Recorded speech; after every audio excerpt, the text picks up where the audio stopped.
Welcome to Art Bell, Somewhere in Time.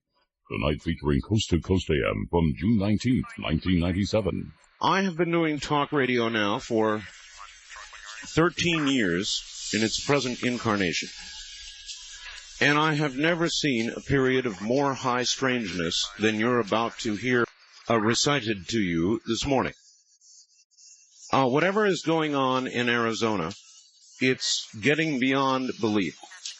Councilwoman Frances Barwood, she's a councilwoman on the Phoenix City Council, at least for now, who requested an investigation of what Bill Hamilton documented, along with many others.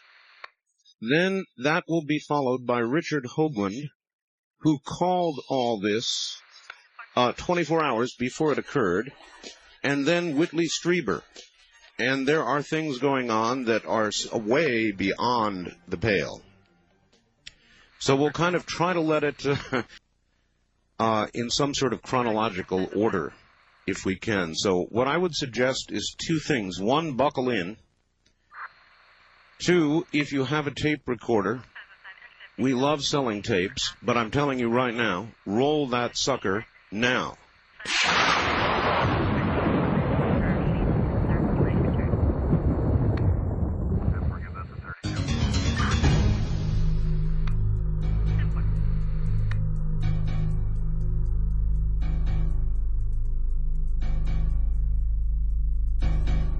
We are about to go to Bill Hamilton, who is a UFO investigator.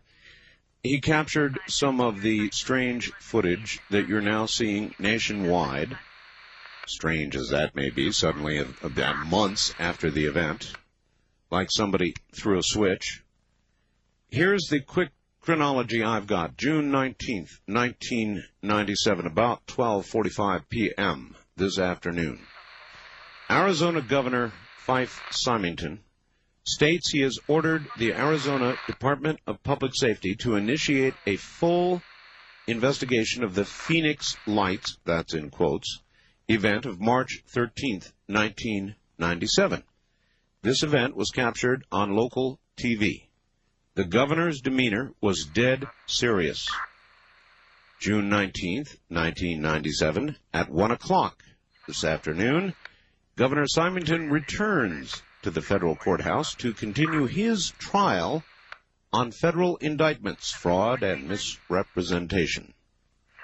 June 19th, 1997, about 5 p.m., Governor Symington calls an emergency press conference. Now, this is 4 hours later. An emergency press conference at which he announces there will be no investigation. In other words, he says, the whole subject was just a big joke. The faxer says, I am not able to provide answers that would explain his behavior. I can, however, play connect the dots, Hoagland's game. The thing is, I don't like where the dots logically lead. Let us begin with Bill Hamilton. Bill, welcome to the program. For some reason, I don't see... Oh, there you are. Yes. Bill, welcome to the program. Yes, thank you, Art. You want to tell people a little bit about your background? You're an investigator. You got some of the footage of the incident back on March 13th, correct? Yes, I did. I've been investigating the UFO subject for 21 years now as a field investigator. And on the night of March 13th, I received a phone call from a man named Steve in Ahwatukee, just south of Phoenix, and he had, for the past 3 nights prior to March 13th, he and his family had been seeing some very strange lights and videotaping them, and he asked me to come down and check this out. Right. And I took along my friend Tom King. We went down there, and we took a look at his video. He showed us where he was seeing these lights in the vicinity of the Estrella Mountains. and they reappeared that night at very low elevation below the peaks of the Estrellas, in front of the Estrella Mountains, right over the Gila River Indian Reservation, and a kind of in an almost triangular formation. And ever since that night, of course, we found out that others had seen other objects that same night. In fact, we believe maybe 4 or 5 different events occurred over the Valley of the Sun that night. In fact, new reports are still coming into me, and we're putting this all together in an event analysis down at Village Labs with Jim Delatoso and Michael Tanner. And I saw Mr. Delatoso on CNN. They're running that story every hour. Uh-huh. And in fact, we're finding out some very new, interesting information about these sightings, about the path of these objects, that one of these objects, which I believe was a large black triangle, reversed its path somewhere around Tucson. It was seen by some truck drivers driving north on Interstate 10, and their trajectory for that particular object would bring it right across our line of sight that particular night. All right, CNN also has witnesses saying it was not just lights, that they were able to discern indeed a solid object, as you are describing. That's yes. all over CNN right yes, now. that is correct. There were some of the witnesses could discern a solid object, especially the triangular object, but there was also an object that resembled, like one witness said, a carpenter's square, a boomerang-type shaped object. Boomerang, yes. And all right, so you got the footage. Is that footage that you got generally what is being nationally run all over the place now? Our footage is being run, and another man's footage, Mike Kristen's footage, he took videotape from Moon Valley overlooking Phoenix, and that's where you see this arc of lights that appears above the city lights. It's very dramatic footage. Okay. I want to ask you just as an investigator, this occurred back on March 13th, the big one anyway. Yeah. And yesterday, prophetically, after the appearance of Richard Hoagland, and we're going to get to that, USA Today, ABC, NBC, MSNBC, and maybe even CBS, all suddenly, like somebody threw a switch, all went national with this story. Now, that was March 13th. It was March, April, May, June. This is June. It seems beyond the realm of the wildest possibility. I mean, these were prepared pieces that these networks had. They weren't thrown together in seconds. Now, this indicates there is either great management of the news, which is what I'm beginning to believe, and I don't like to believe those kinds of things. Well, Art, what they were doing was they have local teams right here in Phoenix, and they gathered these witnesses together at various locations, either at Village Labs or, like this morning, we gathered together at Frances Barwood's house. Yes. And the local team comes in, they do the interviews, they took a copy of my footage, and they transmit it. Yes. And it's there, and it's going to be shown tonight. Yes, I understand all that. But this synchronicity of all the mass media seems beyond a reason and beyond chance. At any rate, you called me earlier this evening. Yeah. And relate to the audience, please, what you told me. Just tell them what you told me. Well, I was concerned because I saw this Channel 15 news broadcast earlier this evening with Governor Symington coming on the air, and the newscaster announces that in an unprecedented move, Governor Symington has launched an official investigation into the sightings. Well, that kind of lifted my spirits. Then the governor came on and said, the video that I saw a quick glimpse of was intriguing, So I am going to order a full, investigation of this through DPS. That's the Department of Public Safety. We are going to make all the necessary inquiries, and we're going to get to the bottom of it. We're going to find out if it was a UFO, and he said that very seriously. Okay, this is an exact quote, isn't it? That's an exact quote. Okay. And then a reporter comes on, and he says the governor is holding a press conference right now. That was, I guess, between 5 and 6 o'clock at the Capitol building, and he says that the DPS has turned up startling new information about this case. We will have this for you later. And that's when they had one of the governor's assistants come in. He was all dressed up in this alien costume. And he had a big laugh over it, like this was just a big joke. Okay, there's one part of the chronology you missed. At about 1 o'clock, Governor Simonton went to federal court. Yes, that's true. To continue his trial on federal indictments, fraud and misrepresentation, something having to do with banks or something. And I am trying to find out whether at any time during that appearance in court, the governor went privately to chambers. And I have yet been unable to find out. Returning to the original announcement the governor made, his demeanor was dead serious, wasn't it? In other words, this was not presented originally as a joke. April Fools in March here. No, it wasn't. In fact, he looked like he was interested. He looked like he was serious. I just saw a replay of it. He used some other words in the replay, but they were still serious. So I'm baffled by it, and a lot of other people are baffled by it, and they've issued a phone number to take a poll about people's opinion of what the governor did. And I understand the feedback I've heard so far is that there are a lot of people here in Phoenix that are very irked over what he did. Is the governor, in your opinion, a stable man?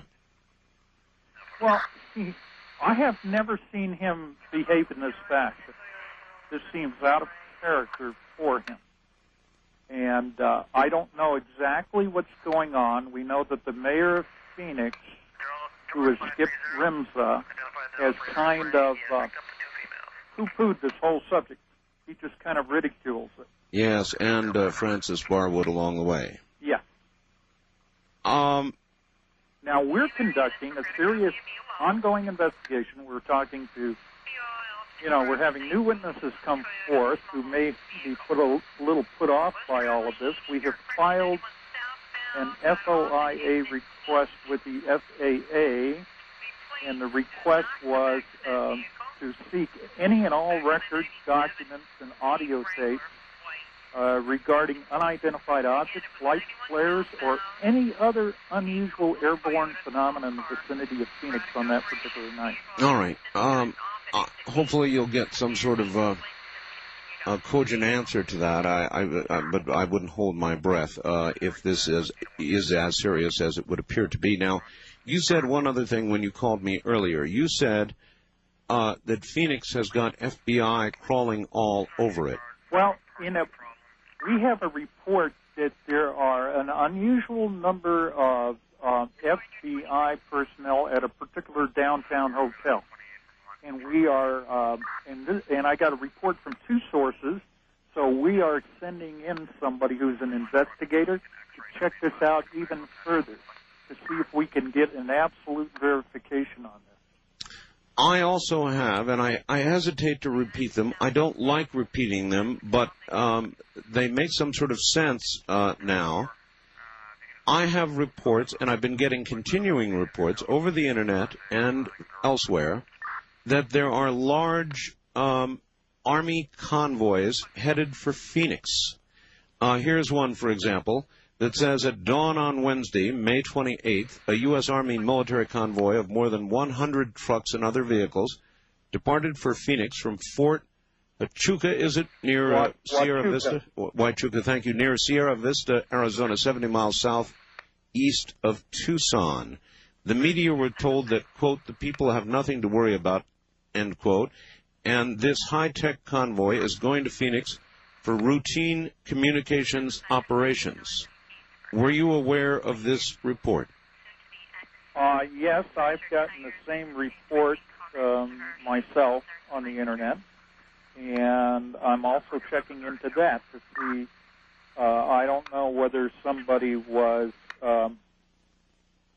sending some bogus report or whether this has some authenticity to it. All right, it goes on. It is believed that this convoy is a blatant ploy, that this convoy is confirmation of a pre-planned attempt at placing Phoenix and most probably all of Arizona along the southwest border under martial law sometime in July of 1997, and it cites a notice to Governor Symington and General Van Dyke of the Arizona National Guard. Yes.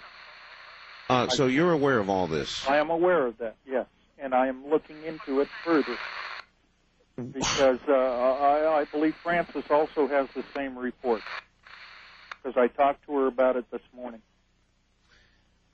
All right. Do you have any sense, does all of this have any meaning for you? Are you able to use a Hoaglandism, connect any dots here? Do you have the slightest idea what the hell is going on? Well, Art, all I can say is at this point in time, I'm looking into it. I don't know what's going on, and this is very bizarre, very strange activity that's going on. We're still getting sighting reports. I had a phone call tonight of something seen Monday night. So the sightings are continuing. They're not on such a large scale as on the 13th, but we have been getting reports since March 13th about military convoys. In fact, 1 week after March 13th, I heard there was a military convoy moving along McDowell Road down here in Phoenix, and witnesses talked to me about it. I heard that, and here's a very strange thing. Bill, real quick, because we're out of time here. Okay. F-16 supposedly didn't go up that particular night. Now Yes. Lieutenant Colonel Hauser is saying F-16s were in the air, but they didn't chase the UFO. But they... So...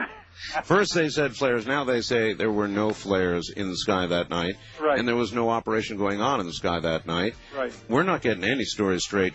Bill, let's stay in touch. Thank you very much. Okay, Art. All right, that's Bill Hamilton, folks. Coming up in a moment, Councilwoman Frances Barwood. You're listening to Art Bell, Somewhere in Works. Tonight, an encore presentation of Coast to Coast AM from June 19, 1997. To Art Bell, Somewhere in Time. Tonight featuring a replay of Coast to Coast AM from June 19, 1997. Coming up in a moment, Councilwoman Frances Barwood. She is a councilwoman on the Phoenix City Council, where many of us are beginning to wonder if there is something astray with the water supply. Just kidding, Governor. So, to Frances Barwood in a moment. In the wings, Richard Hoagland and Whitley Strieber, as we try to make some sense of the senseless.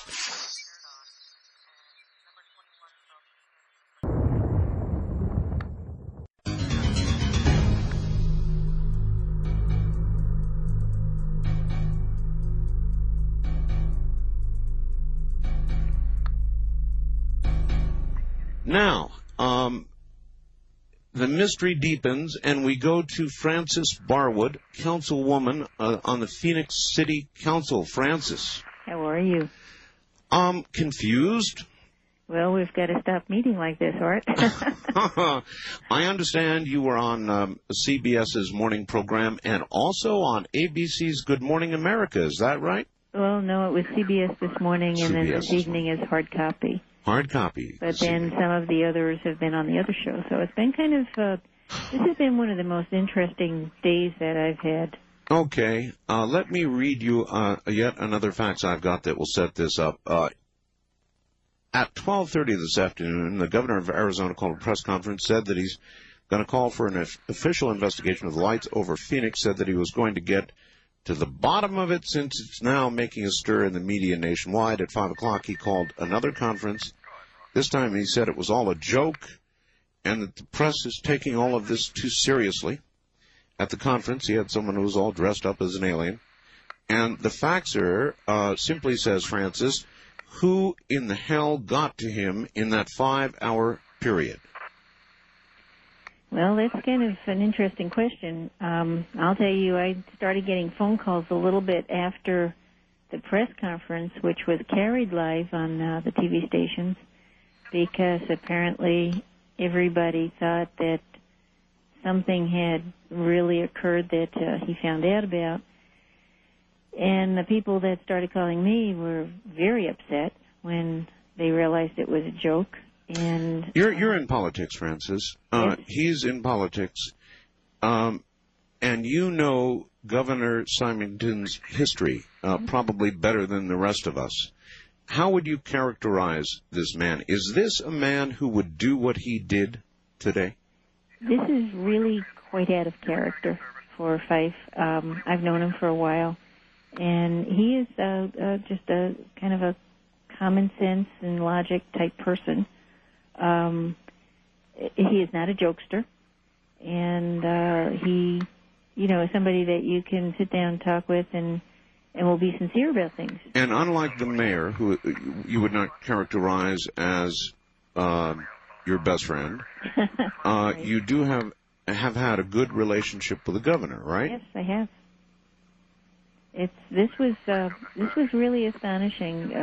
Today has been kind of like going on a merry-go-round, but I've had so many calls from news media across the country, and I've been on radio stations in towns that I've never been to, and then to have this announcement on the TV, on the news, just a little afternoon was very exciting, and I received phone calls from people saying, "This is wonderful. He's looking into this, and now we'll get to the bottom of it." And I'm sure you felt the exhilaration of some vindication, because here was the governor of the state calling for what you had simply called for and got so much trouble for.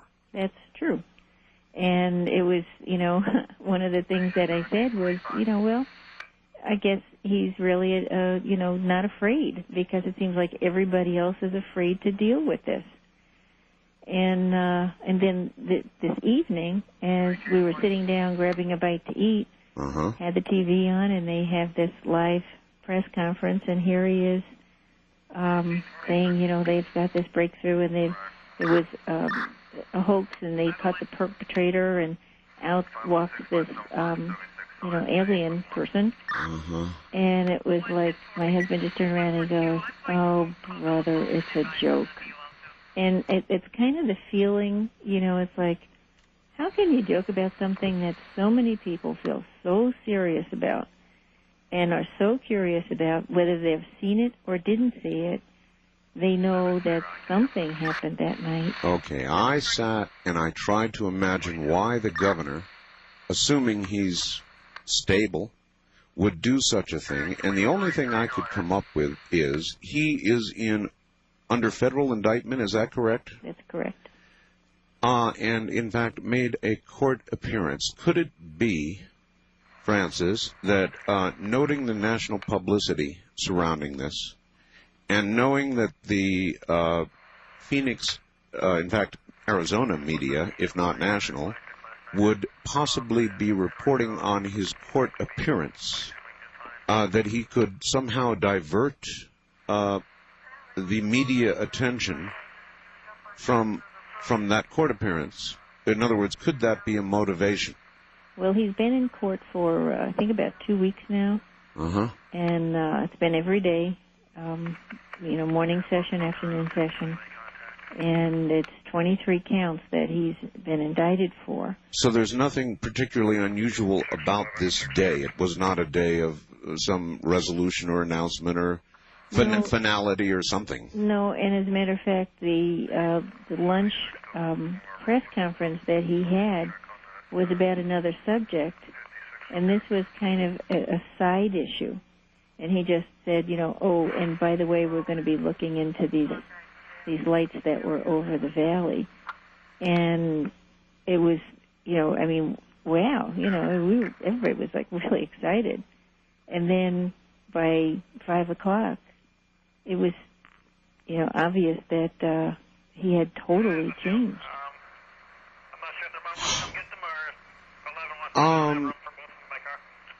Can you offer any insight? No. even a guess, Frances? It's just been really strange. An awful lot of people, like I said, not only called me, but Channel 3 had 70 calls in a half hour. KFYI, which is a station we get you on, right, it was, getting so many calls it was just nonstop. And I talked to some of the other radio stations, and some of the reporters were very upset.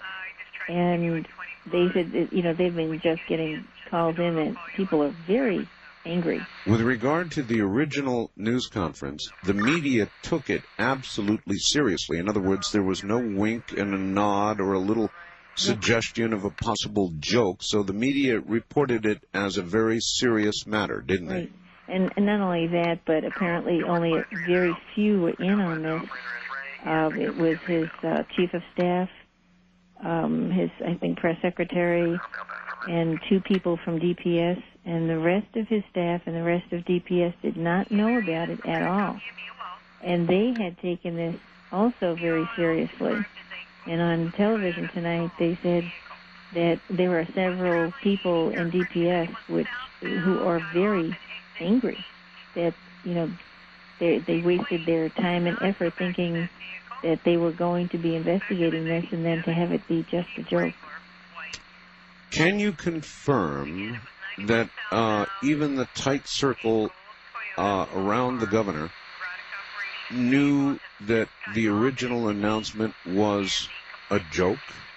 Well, I had called the governor's office right after the noon announcement, and I do speak to his secretary on, I would say a couple of times a month. So, in other words, right after the announcement, you got to speak to his secretary. Right. And right, so she would have known. I would have thought so. And she said to me, I said, I heard the announcement, and I am really proud of the governor for doing this. And I said, can I talk to him? And she said, oh, well, he's back in court this afternoon. And I said, this is great. And you have him call me. And she said, well, he'll be out at around a little bit before 5. I'll have him call you as soon as he's out of court. Okay. And I said, that's great. I really want to tell him that I appreciate that he's kind of stuck his neck out and, he's going to go ahead with this. And I said, how are things? And she said, this place down here it's like a zoo. She goes, I don't know what the heck is going on, but it's just real active. And, she said it in total sincerity. I have no doubt that that's exactly what was happening. So, in other words, she wasn't chuckling. There was no little lilt of humor in her voice indicating to you this whole thing might be a setup? Right, and apparently the reason that things were active down there was because he had made the announcement that, he's ordered this investigation, and everybody was, just kind of, tell me more about it and all this kind of stuff. So, up to that point, everything was, just as everybody thought it was. Well, then, Frances, if this was not a diversionary tactic, and it doesn't sound like now that it was, could it have been an intentional effort to yet pull this whole thing in Phoenix further into the chuckle factor category for some reason? I would hope not. First of all, he is not the type that's done this. He's not a person that is jokester at all. Has he had any comment to make in the ongoing situation between the mayor and yourself? Now, the mayor has been, in my opinion, totally cruel to you. The aluminum foil thing, I got so angry about that last night, I put on an aluminum foil hat. And I talked into the aluminum foil and I said, hello, Mayor, can you hear me? So I was having fun with that. But it's not really so funny what they've been doing, what the mayor and others have been doing to you. And has the governor during this whole period had any comment on the whole ongoing thing? No, not at all. And, like I said, it's been interesting how people avoid talking about the lights over Phoenix. But he's not at all like the mayor, and and I would hope that he would never get that way. But he's never been one to put anybody down, and I don't think this was an attempt to put me down either, because he's not like that at all. So then we have an act done with no apparent motivation. Totally out of character. Let me ask you about the same thing that I just ran past Bill Hamilton, and that is the reports of FBI in unusual numbers in Phoenix for some reason, and of course even wilder reports of military convoys headed toward Phoenix. Can you confirm that you also have seen these and heard of these reports? I have both seen and heard of these reports. They look very official, and they're very detailed. I don't know if it is something that somebody took a long time to make up or what's going on, but one of the things is that a report was that there are FBI and KGB agents in Excuse me? Whoa, stop. Yes. You did say KGB? Right. And what would the KGB be doing here? I have not a clue. And that I had asked Bill Hamilton that, and apparently going on right now in Denver is the Big 8 meeting, and tonight Yeltsin came in. Okay. But that's in Denver, that's not here. Big distance between Denver and Phoenix. But it seems that an awful lot of people are very focused on Phoenix right now, and I honestly don't know what has triggered this, but it seems to be that everybody is anticipating something within this month. That something is going to happen in Phoenix. Yes. Now, I know you are a listener when you can be to my program. Right. We are going to shortly be going to Richard Hoagland. Richard Hoagland, incredibly, called this whole thing. He said 24 hours prior to the beginning of all this, even the first report, that something big was about to happen in Phoenix.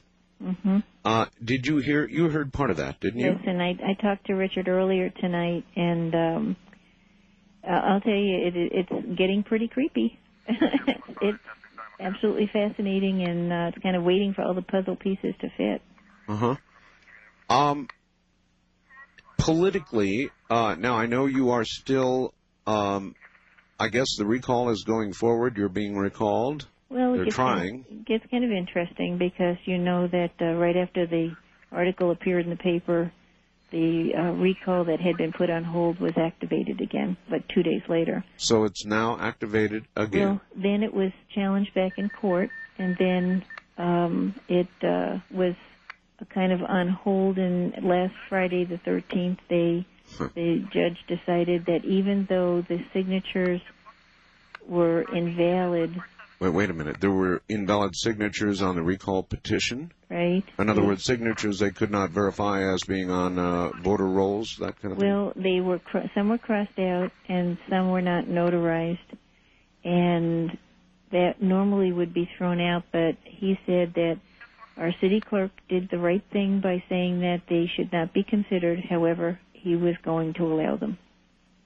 What? Yeah. It gets kind of interesting because the recall is September 9th, and my term ends December 31st. So it will be actually a recall for 3 months.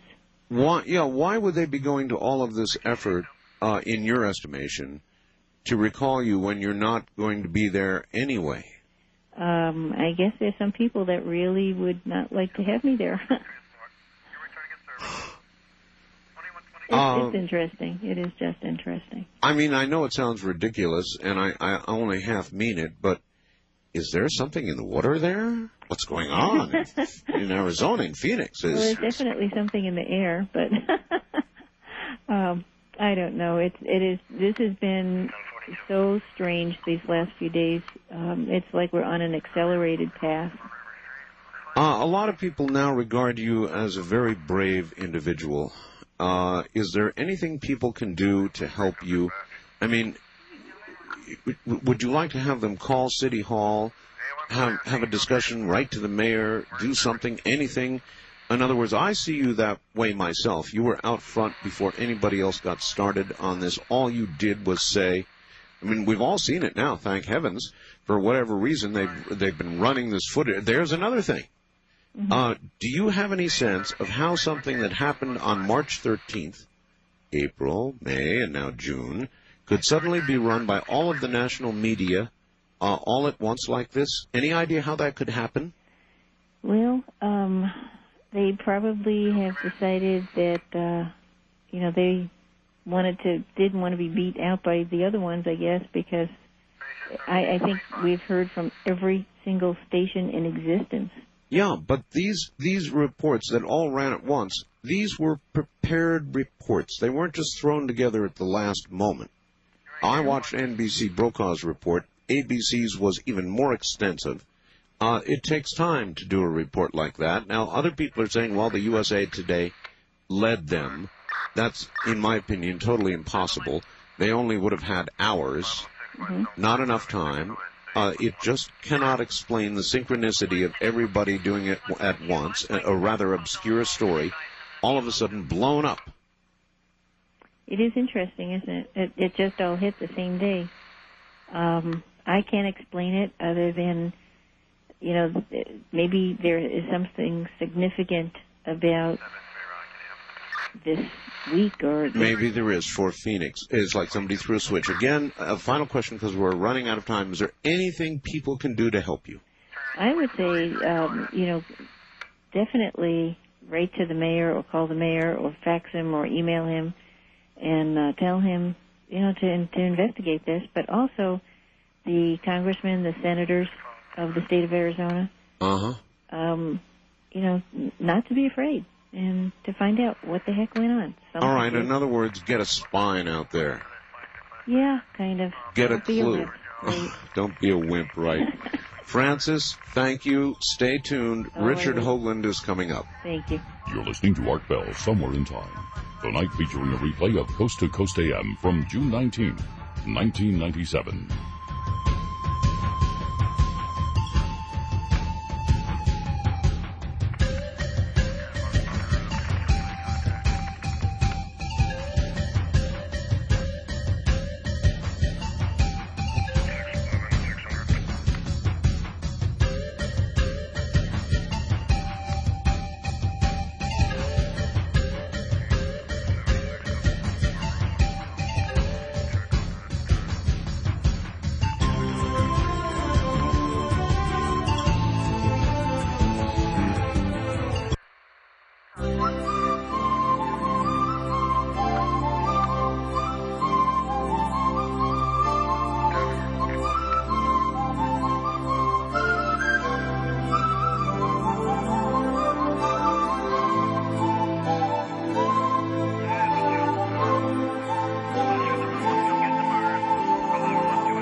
Presents Art Bell, Somewhere in Time.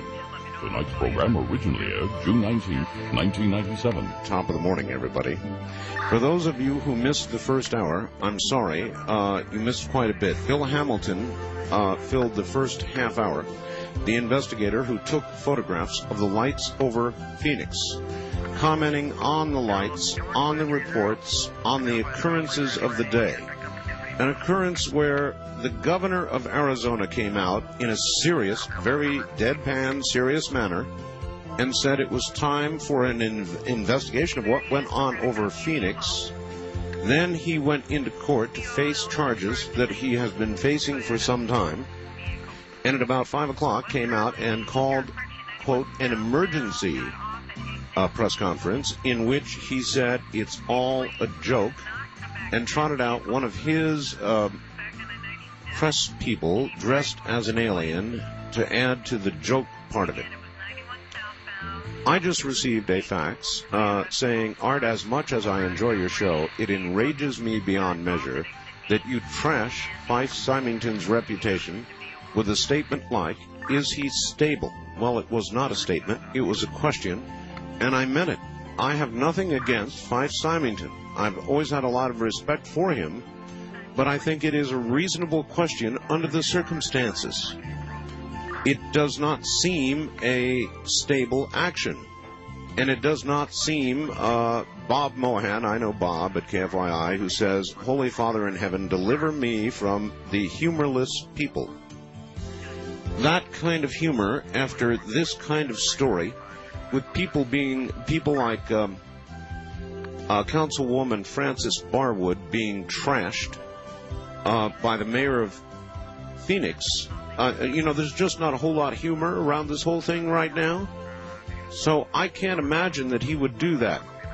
Anyway, Bill Hamilton was followed by Councilwoman Frances Barwood. Both Frances and Bill confirm that there are a lot of FBI and, get this, KGB people in the Phoenix area. They both have heard the same reports of military convoys moving toward Phoenix. I know, folks, this gets pretty weird. I just heard from Keith Rowland, my webmaster, who says there are now links on our site, www.artbell.com, to the CNN story about the Phoenix lights and the Las Vegas story, Las Vegas Sun, which has an AP story on the whole thing with the Arizona governor that occurred during the day. So, again, I have no ill will or ill feeling toward the governor. I simply have questions. And under the circumstances, a question about stability I think is entirely appropriate, and I don't mean it in any negative way. I simply don't know what the hell's going on. Now, coming up in a moment, the guy, I don't want to say who started all this, but who called this, as a psychic would call something, Richard Hoagland, is coming on. He'll be followed by Whitley Strieber, who is patiently listening to all of this. So there you are.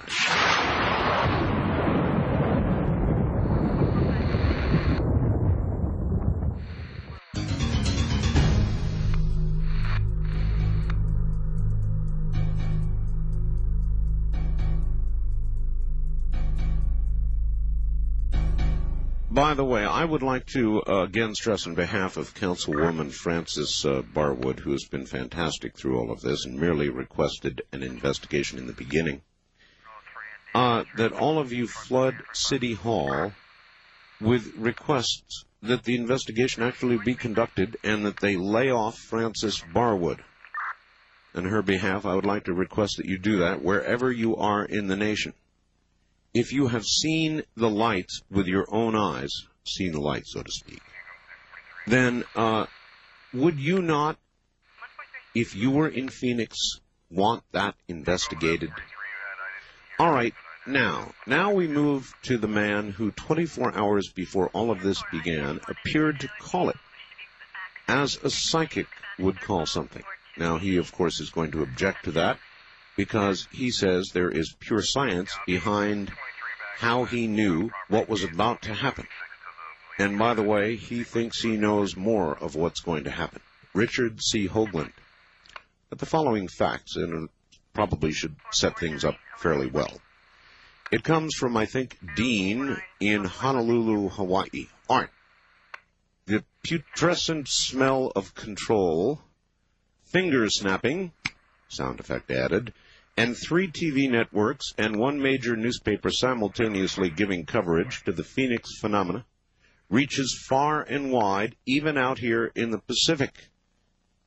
And that Richard Hoagland called the shot based on his tetrahedral physics is even more odorous. it is blatantly clear that there is an ongoing attempt by the unseen to control social opinion and focus. You pointed out the odds of such simultaneous occurrences are minuscule. I did indeed. But what may not have occurred to you is that Hoagland, and then in parentheses, Hoaxland, may in fact be part of the agenda machine, the convoluted path by which he arrives at his conclusions, which become predictions, also defy all odds. Further, his methods go against all reason. That is, good science chooses and tests the simplest models of reality, not the most convoluted. Eyes smell a rat, and the rat extends beyond the unseen agenda machine. Here is, if I can punch the right button, Richard C. Hoagland. Richard. Good morning, Art. Good morning. I did not expect to have you back on the air so soon. Neither did I. But events are as they are, Richard. I'm going to have to ask you to do what you usually don't do, and that is we have a lot of news. And first, though, I think for the sake of continuity, you should try and explain to the audience, if that is possible for you, the shortest version possible of how you possibly arrived at what this faxer accuses you of, arriving at a conclusion that you could not possibly, in his opinion, have arrived at. So try and explain to the audience how you got to where you got to. Well, I had a call this afternoon from the Arizona Republic, and I hope the reporter is listening because I'm going to try to do it briefly one more time. All right. I sent that call to you. Thank you. This is science. This is not magic. This is not channeling. This is not, I am not part of the C word. I am not part of any conspiracy. What I find sad in Frank's, communication is the idea that in this culture, the only way you can know something's going to happen is if you're in on it. If you have a deep throat, if you have a source, if you have some inside information, insider trading. Right. That good old-fashioned thinking is passé. That we are somehow slaves to an authoritarian pyramid where the only way you can ever know something is if somebody who knows more than you do tells you. Yes. And what I've been saying consistently from the beginning for 15 years and in the last several years when we've been doing the show is that I have a radically different, rather remarkably, unique approach, which is, why don't we try to figure it out ourselves? And in excruciating detail sometimes on your show particularly, I have laid out the process whereby I have arrived at certain conclusions, and I did the other night. Now, if Frank can't follow, if he doesn't get Redshift and run the numbers, I've given sources, references. The qualitative torturous route is relative, and I'm using that as a pun. All right, give us relativity. Let me finish it. Okay. Relativity, Einsteinian relativity, is not logical. It cannot be arrived at by just anybody. Albert Einstein arrived at relativity by an extraordinarily torturous route. Yet it is now accepted as science, as fact, as the way the universe works, not because of the route by which he arrived at it, but because of the experiments that proved he was probably right. So in other words, even if I had Einstein here explaining it all, I'd be getting faxes saying, damn it, tell Albert to get to the point. Well, you'd have faxes saying that, oh no, it goes against common sense, it violates Occam's razor. That's what this gentleman is referring to. Yes, And this is a fallacious myth about science, because a lot of what we believe now in science is not the simplest explanation. It is the correct explanation. Now, how do we know it's correct? Because it predicts. This idea that only the simplest theory is the correct one is totally off the beam. If I were to take the entire evening, I could go through discovery after discovery, I know, where in fact it is not a simple explanation that has turned out to be right by the criteria of a successful set of predictions. It's a much more interesting and complicated view of reality. So this is not simplistic, and I'm going to obviously cut corners in trying to do this simply. Please. And what I did for the reporter was to say it the following way. We have on the table a certain database. We have a set of landings on the moon and other planets, particularly Mars, at a certain set of coordinates at a certain time. That's part of the public record. You cannot argue with them. And what we simply did was to take that factual database and plug it into a well-known computer program called Redshift, which allows us to do not only simulations of the sky as seen from any spot on Earth, but from any spot on the Moon and on Mars. Okay. It's the only program I know that's available for, under $100 that can do that. By the way, thank you for the present. I have yet to load it into the computer, but I have Redshift 2. Thank you. You're quite welcome, and happy birthday once again. So what we did was we simply put in the best available coordinates and times as derived from official records, most of which came from NASA themselves. Right. In particular, one source from the U.S. Geological Survey, Don Wilhelm, who wrote a brilliant book called To a Rocky Moon, published by the University of Arizona in 1994. And when we put these numbers into the computer, basically Greenwich time, latitude, longitude, and looked at the sky, nothing more complicated, we saw a stunning recurring pattern. And science begins in patterns. Correct. And the pattern was Osiris and Sirius, and also Leo, which is connected. And it, obviously, for someone who's a generalist like myself, who knows, on a first-name basis, people like Graham Hancock and Robert Bivol and John West and many others who have labored in the vineyards, and who knows a little bit about Egyptian mythology, it didn't take a rocket scientist, which I'm not, to realize that what I was seeing was a stunningly Egyptian pattern. And the capper was when I rediscovered, through Ken Johnston's private archive, the mission patch of Apollo itself, which featured Orion. We went to the moon under the banner of Orion. Boiled down, information from Egypt has been driving NASA's agenda when they launch, when they land, where they land, the whole thing, for years and years and years. Is that about correct? For both manned and unmanned missions, and we now have database extending from the moon to Mars. Even the times when the photographs of Cydonia were acquired were taken when Orion was at 19.5, when Leo was at a certain angle. All right, for a lot of Americans listening, this becomes very obscure, and they would ask, okay, fine, how then do you take that database and come up with a prediction about Phoenix, for heaven's sakes? Because as we were looking at the impending Mars mission Pathfinder, because of the web now and the ability to get accurate data from inside NASA, from the honest side of NASA, from the engineers running the mission, on NASA's own website, there was posted a time on July 4th when the Mars Pathfinder, as a bullet, it's not going to go into orbit, it's going to streak right from space to the ground in 4 minutes, when it was going to enter the Earth, the Martian atmosphere at about 125 kilometers. I misspoke the other night. It's very high in the atmosphere when the entry into the air of Mars begins. Okay.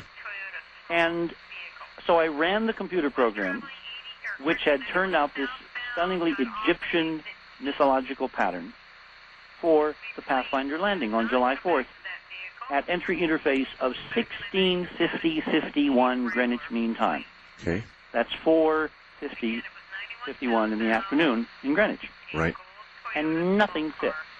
Nothing significant. In other words, based on your entire database of looking at all these years of NASA missions and seeing it work, I found the exception that didn't work. Pathfinder suddenly didn't work. For it to arrive on July 4th, didn't fit, nothing worked. For it to work, Pathfinder would have to arrive not on the 4th, but on the 20th. And you said last night... Well, I ran the 20th, and this is why I ran the 20th. Because everything else about Pathfinder is tetrahedral. It is the encapsulation, the epitomization of this whole 19.5 business. Yes, sir. The shape of the spacecraft is tetrahedral. They left Earth when Mars was at 19.5 degrees above the horizon. Okay. They are landing on Mars at 19.5 degrees, like Viking was supposed to do 20 years ago. If it lands on the 4th. Yeah, well, no matter what time it lands, it's targeted, we're told, for 19.5. Right, we're told. So that's what impelled me to look and see if the celestial part of it also fit the pattern. And it didn't. Nothing fit. No. So then I said, okay, it's obvious we're missing a clue here. I wonder if it could be so blatant as to be on the 20th. And they just haven't gotten around to telling all of us out here who are paying for it. So I ran the program. And see, again, Art, it's the extraordinary power of the desktop and the laptop computers. Oh, yes. Without this, they'd be getting away with murder like they've been doing for 30 years. Careful about your words, because we have more news. I was just thinking that myself. Yeah, okay. So I ran the pattern for the 20th. I ran the program, and bingo, the pattern popped out. Mm-hmm. At the time on the 20th, which they are claiming on their website that they are going to land. Mm-hmm.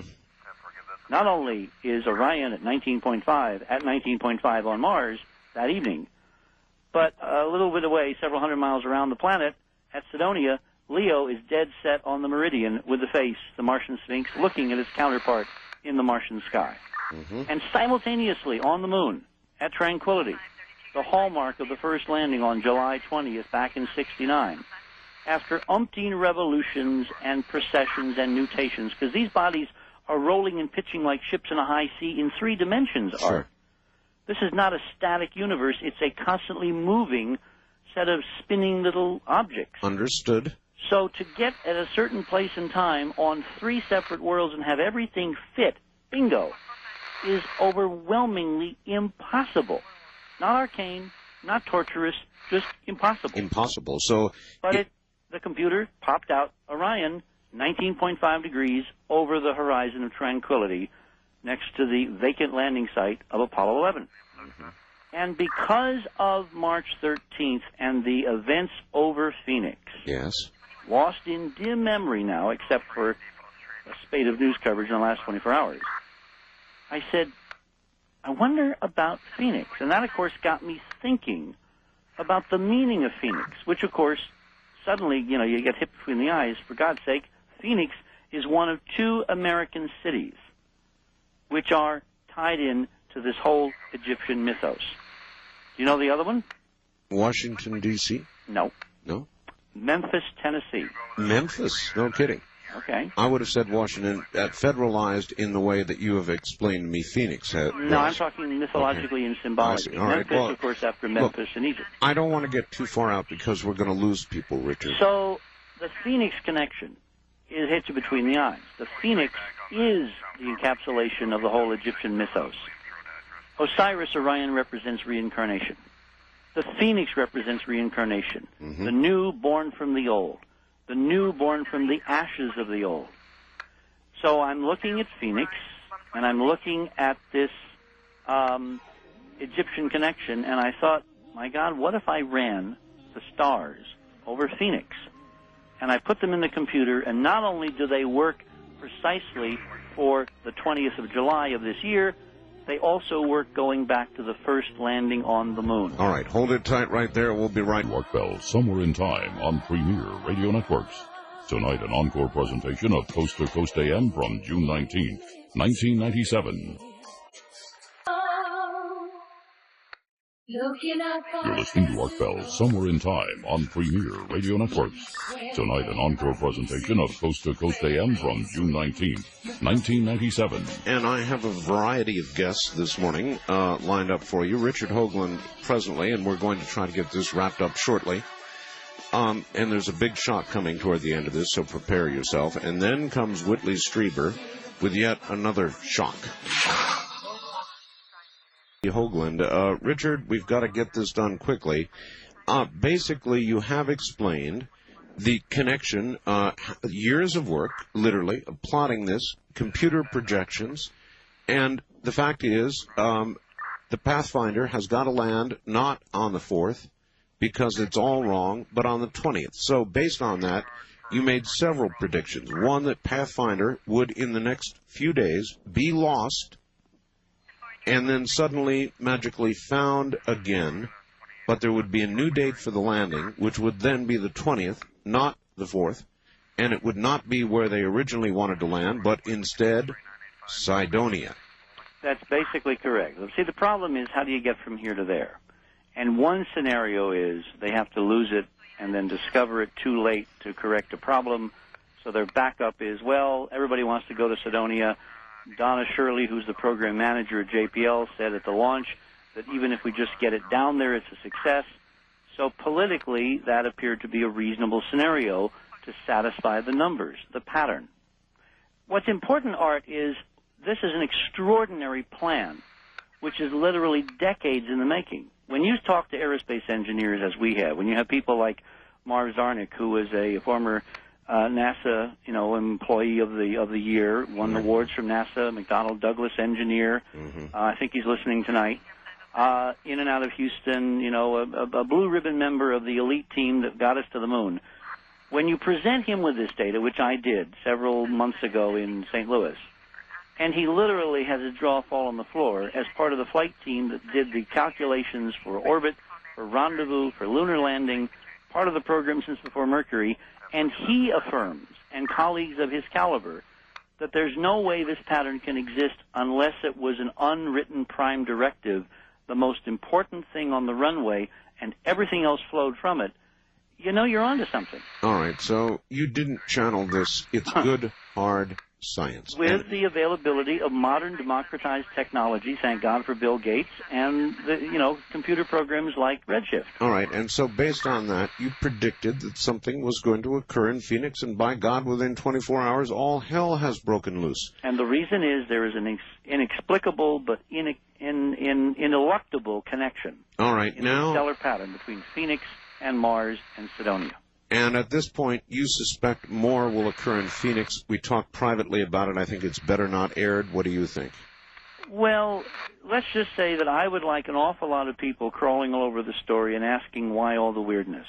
The governor's actions are inexplicable unless there is other pressures being brought to bear, to my opinion. The fact that we have federal agents apparently in Phoenix, the fact that we have rumors of troop movements, the fact that we have now rumors of KGB agents, something pretty interesting is occurring in Phoenix, and the numbers and the pattern says it's connected to a NASA mission, which is now just days away from Mars. Pathfinder, yes. All right, now let me give you two pieces of information. I would like your reaction to it, and then we'll go on. Palo Alto, California, June 17th. That was my birthday, UPI. 2 adults and 2 teenagers are being held on suspicion of beating a NASA scientist to death Friday in Palo Alto. The suspects were booked for investigation of murdering Bert K., who was killed Friday on a downtown street not far from his home, around the corner from the police station. Hoffman said K's body, get this, was found stuffed between an oak tree and a fence. K-38 was a computer scientist at NASA Ames Research Center in Mountain View. He moved to Palo Alto about 2 months ago with his wife and 2-year-old twin daughters. Now, NASA Ames Research Center, computer scientist. Now, come forward to yesterday, or the day before, really, Washington Associated Press. Listen to me carefully, folks. The director of a space exploration program at NASA was killed when a tree fell on his car during a violent thunderstorm. Jurgen H. Ra, I believe it is, R-A-G, 57, brace yourself now, science director for NASA's Solar System Exploration Program, was killed Wednesday night as he drove near his home in Potomac, Maryland, a Washington suburb. Ra was in charge of the overall management of the National Aeronautics and Space Administration's program of sending robot craft to explore planets beyond the Earth. He was, now listen carefully, the general manager of the Galileo spacecraft mission to Jupiter and the Mars Pathfinder, a mission that will include an unmanned landing on Mars July 4th. Richard? When I was at Cape Canaveral a few months ago for the Mars Surveyor launch in November, some of our contingent went over to the press site on Merritt Island, which is where I used to hang out back in my days covering the moon launches for Cronkite and CBS. Mm-hmm. And they built a brand new press center. It makes me drool compared to what we used to have to work with. Mm-hmm. And they have lots of exhibits, and they have press, computers, and it's glittering, and it's gold, and it's lavish for the press. And I went in hoping to collect material on Pathfinder and on Surveyor, and I was struck as I walked in the door by a photograph of a very pert young lady in her mid-30s, framed in black crepe, and an in memoriam below the photograph. And it turned out that the day before the Surveyor launch on November 3rd, this young lady, who had been the Mars Pathfinder program manager at JPL, had died suddenly and tragically from an embolism during a routine hospital stay in California, in Arcadia, just east of Pasadena. Now, I don't remember her name. And at the time, I was shocked because it's like, part of the NASA family, but I didn't think anything of it. Tonight, when I saw, 2 days ago, I saw the computer person story from Palo Alto. Yeah. Then I got to thinking about this hard, and obviously I didn't want to leap to any conclusions. The audience should know the final data has just been uploaded to Pathfinder, the computer data. In other words, it has received its final instructions. When was that sent, Richard? Early this morning on the 19th, as I told you 2 days ago. This was we calculated the last time, 5 days before the actual burn on the 24th, when the spacecraft could receive the instructions loaded in the computer for autonomous function. So if it's going to disappear anytime between now and the 24th, it could carry out its instructions completely cut off from all ground command. All right, now we have a computer scientist killed. Now, what one could imagine... And now he is definitely murdered. We have an murdered. apparent accident murdered. in Washington 24 hours later. Well, one at a time. The guy murdered is a computer scientist. At NASA Ames, which is part of the targeting and control instructions for the Pathfinder. So, in other words, he would have been part of the team that sent the instructions to Pathfinder, the final instructions. Exactly. Correct? Okay, we'll leave that alone now. I think the audience understands the implication there. Now, the gentleman not the allegation, just the implication. Now, let's move forward. Now we've got the guy in charge of Mars Pathfinder. The whole solar system exploration program. A tree fell on his car and killed him. Now, think of the sequence. We did our program on Tuesday night, Wednesday morning. Right. This occurs less than 12 hours later. That's right. If someone in a position of authority quietly began asking questions based on information that we were providing, yes, one can again draw very disturbing conclusions. I was not there. I don't know if a tree did fall on him. The police in California on the murder are not answering any questions as to motives or any other details. In fact, they're dead quiet about it right now. Which is interesting. What disturbs me most is the first death, which occurred in November, a month before Pathfinder launch, when the program, the program manager of this program suddenly dies under unusual circumstances in a hospital of an embolism. Now, when you look at the NASA family, which is 21,000 people and falling, and you look at the much tinier Pathfinder family within that NASA community of tops maybe a couple of hundred people, having 3 people die within a few months under strange circumstances, all associated, key people with responsibilities and managerial and expert positions who could know something if there was something to know, I think borders on incredible and needs an investigation, given what the numbers say, what the pattern says, and what's going on currently around Phoenix. Not to mention, and we discussed in some detail this morning, you and I were both absolutely astounded and amazed that an event occurring March 13th would suddenly be reported by all this mass media here in the middle or latter part of June. It seems unreasonable beyond all expectations. And yet it occurred. Now, well, there's no triggering event. No. There's no big UFO thing that's appeared over here, New York, let's say, or over Washington, to where they haul out from the file the latest previous city which had something. Roswell is not yet really cranked up, so there's no reason for them to have done this. Now, we discussed triggering events. For example, the USA Today, you told me, decided about 10 o'clock that night they were going to run the story. I have a source who called USA Today in Washington. Right. And contacted an editor yesterday. Right. And asked point blank, why did you run the story? Right. And he said that his editor, his senior editor, came in at 10 o'clock Pacific time, which is when you go on the air, and said abruptly, we're changing the front page and we're going to put this story from Phoenix inside, basically stop the presses.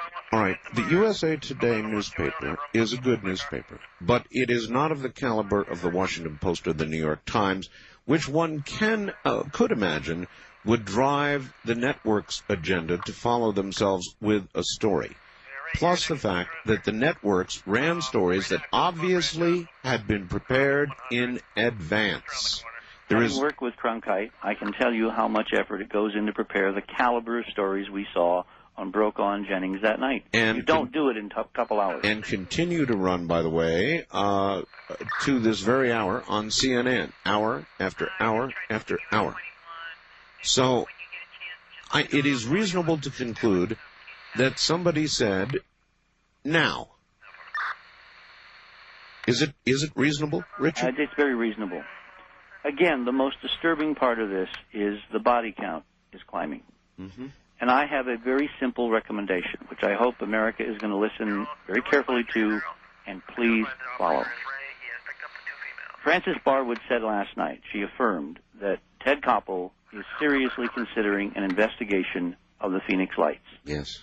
I would like the Art Bell audience, which has come through before and has made a difference with AP and others, to simply fax Ted Koppel. He is having a production meeting tomorrow, my sources told me about an hour and a half ago, on this specific subject. If you were to fax him, and I will give out 2 fax numbers, and they're on our website at enterprisemission.com. All right. If interested people who would like to get to the bottom of this, I don't frankly trust faxes going to the city council of Phoenix because there is obviously a cover-up going on. I'm just trying to help her out politically. Francis is alone. Yeah. He is a pioneer standing alone. Right. But Ted Koppel can't be bought. Ted Koppel, against NASA's overt wishes, responsibly credited me with the Europa work many years ago. He also did not follow in lockstep with the reporting suddenly of the Phoenix Lights. Did not do a snap thing, which could have been easy for ratings. He could have called Francis and said, we're going to do it tonight. Right. And gotten it out of the way. Right. Instead, there is a serious meeting tomorrow to consider the evidence marshaled on many fronts now. Mm-hmm. And he promised me, when I met with him several years ago, that when we could bring him substantial evidence of unusual irregularities, if not wrongdoing, mm-hmm. that he would put the entire investigative unit at the disposal of finding out what was going on. All right. Well, we put a lot of it together tonight. So give us those fax numbers. Okay.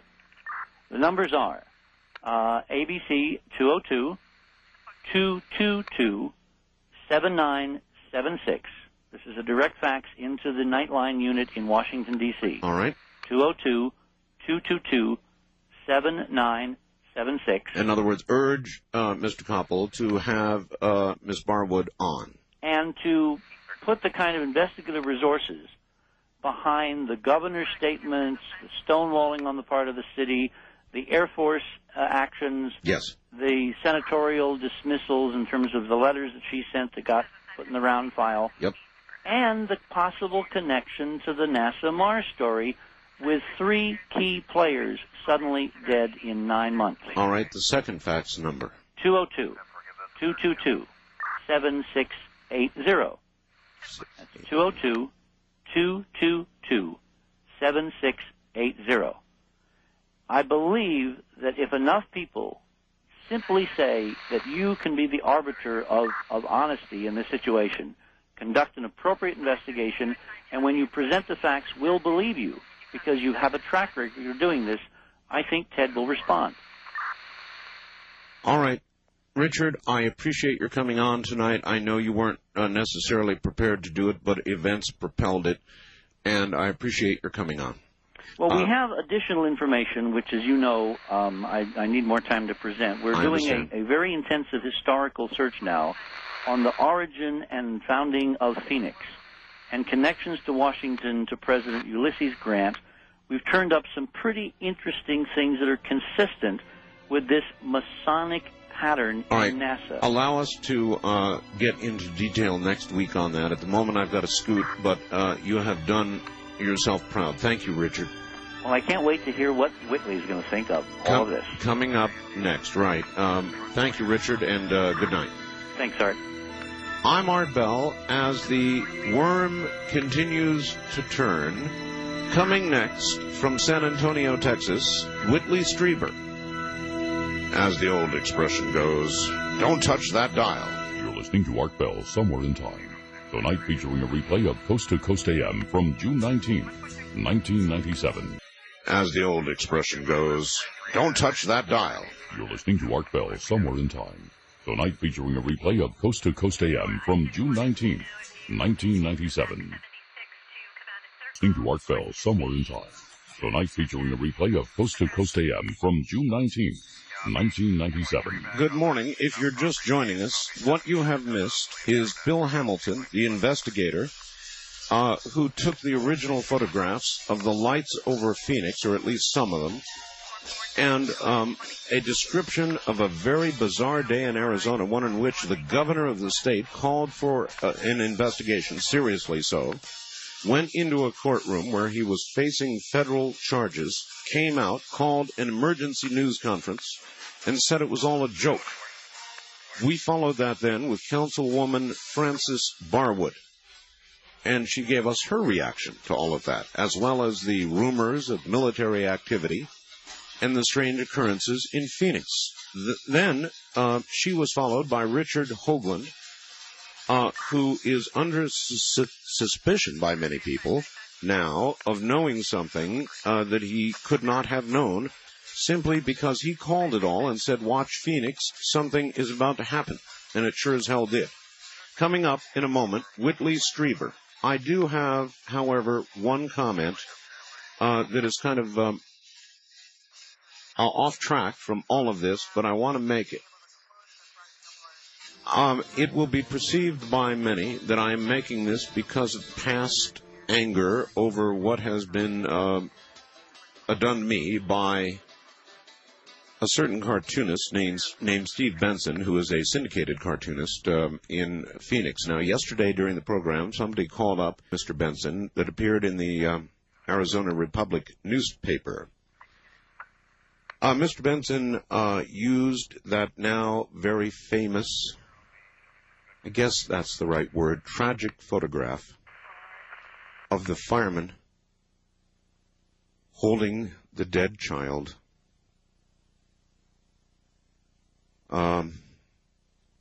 after the bombing in Oklahoma.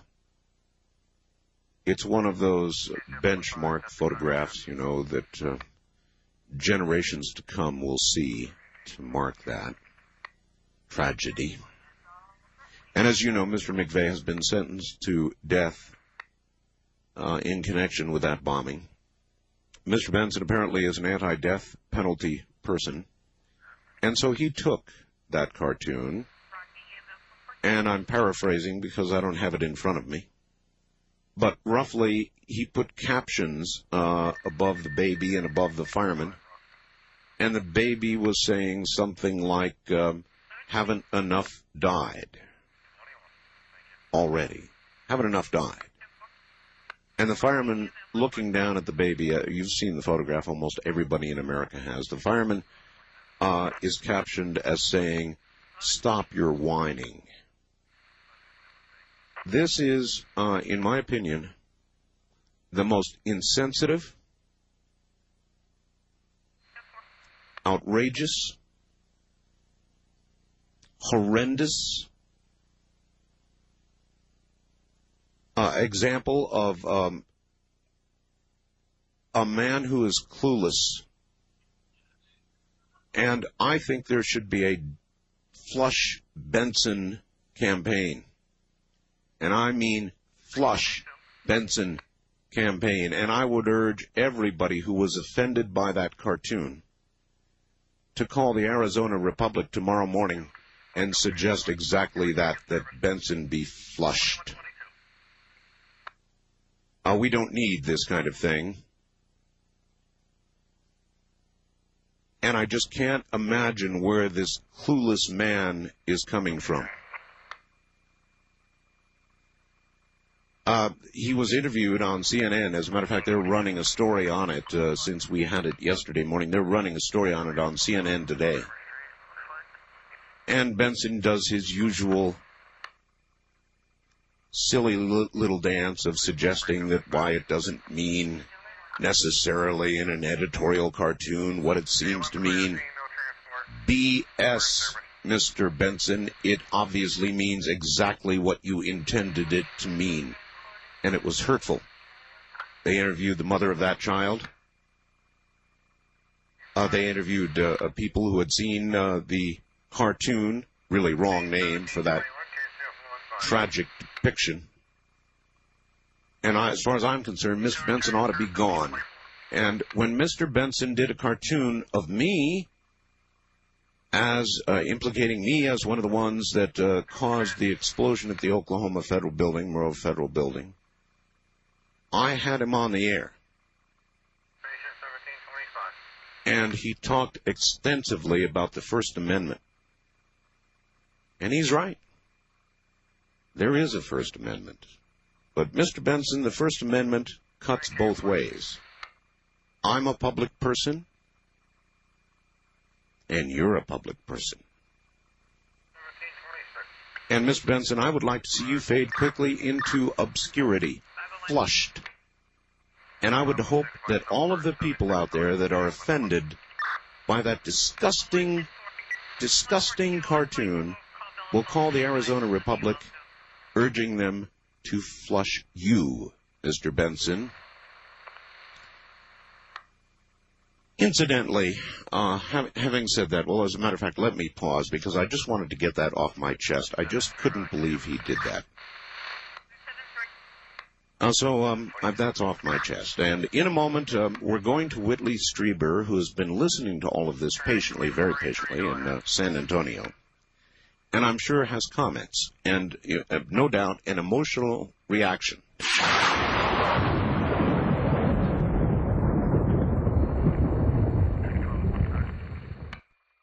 Now we take you back to the night of June 19th, 1997, on Art Bell's Somewhere in Time.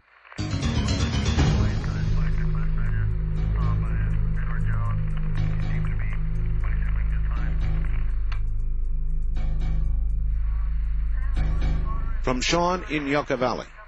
The implications of the seemingly orchestrated behavior of the national media are alarming in the extreme. Could it be just an incredibly bizarre coincidence? If a locus of power exists capable of manipulating broadcast content and timing to the pervasive degree implied by yesterday's lockstep media eruption, to what end would those exercising this extraordinary power blatantly show their hands at this time and in this unusual context? To risk exposing this most un-American capability under anything but the most pressing circumstances simply does not make sense. Can things possibly get any stranger? And here to comment on that and all we've been talking about from San Antonio is Whitley Strieber, author of Communion and much more. Whitley, welcome to the program. Glad to be here, Art. There has been a confluence of events in the past several days that seem impossible. It suggests the presence of some kind of structure behind the events that is not publicly visible. I think that there are a number of possibilities as to why this thing that happened in Phoenix would suddenly be seized on at this particular time. Mm-hmm.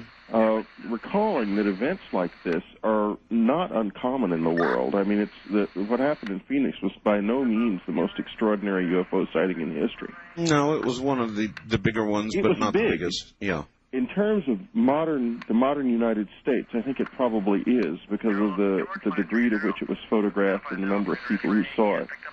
But it pales by comparison to things that have happened, for example, in Mexico. Sure.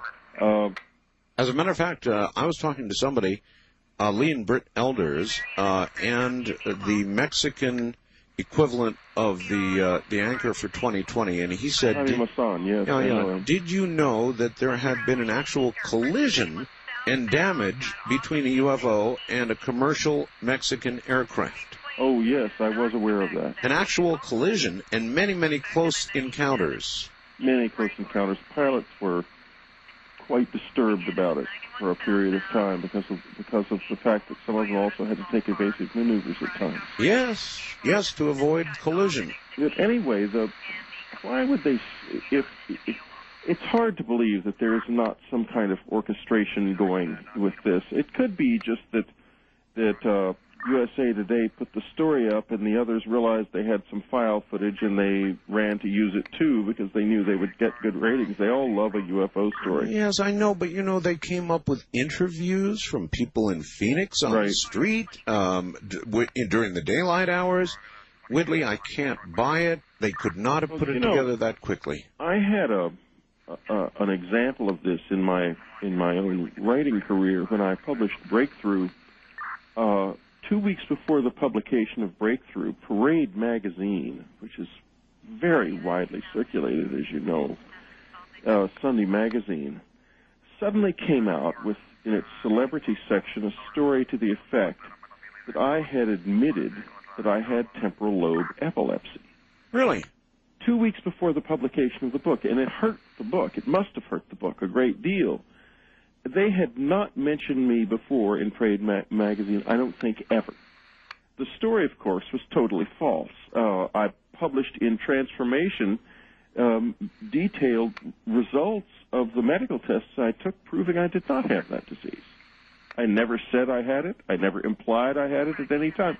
They just seemed to have pulled this out of thin air, claiming that the National Epilepsy Foundation counted me as a celebrity who had this disease. How did you react to that story? I sent them an extremely angry letter threatening to sue, and about a week or 2 weeks after about 3 weeks later, they published a retraction, a prominent retraction. It wasn't small, it was quite large. Mm-hmm. But the damage, I think, had been done. Sure. My point is, I find it very difficult to believe that that was an accident, and therefore have always looked for orchestration and structure behind the scenes in this whole business. Now, so my question here is really not, was it orchestrated? My question is rather, why was it orchestrated? Because I've seen that kind of orchestration in my own life.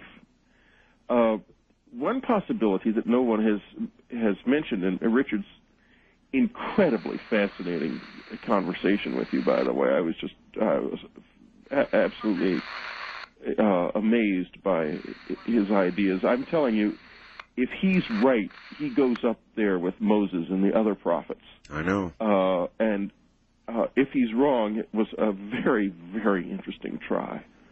In any case, maybe they have found out what this is, and it's being built up to be torn down.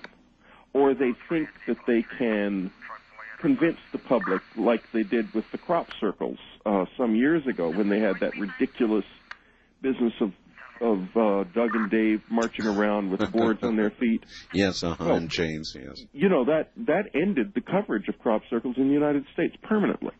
Well, it did. You didn't happen to hear Doug Ruby that I had on, did you? No. God, what a fascinating fellow he is. A commercial airline pilot. Oh, yes, I did. I take that back. I did hear him, yes. Absolutely a fascinating take on crop circles, and so simple, and yet nobody else came up with it. He discovered if you spin them, you are able to decipher them. Yes, that's right.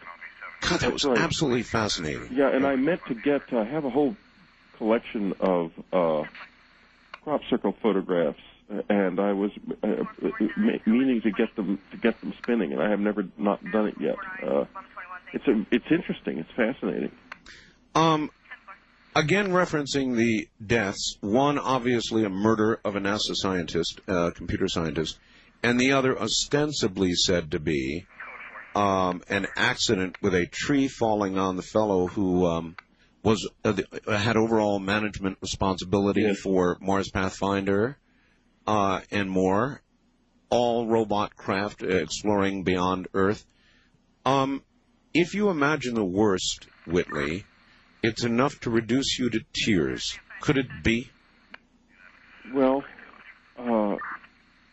obviously, it's possible that there is somebody here who does not want us to understand who they are and what they're doing.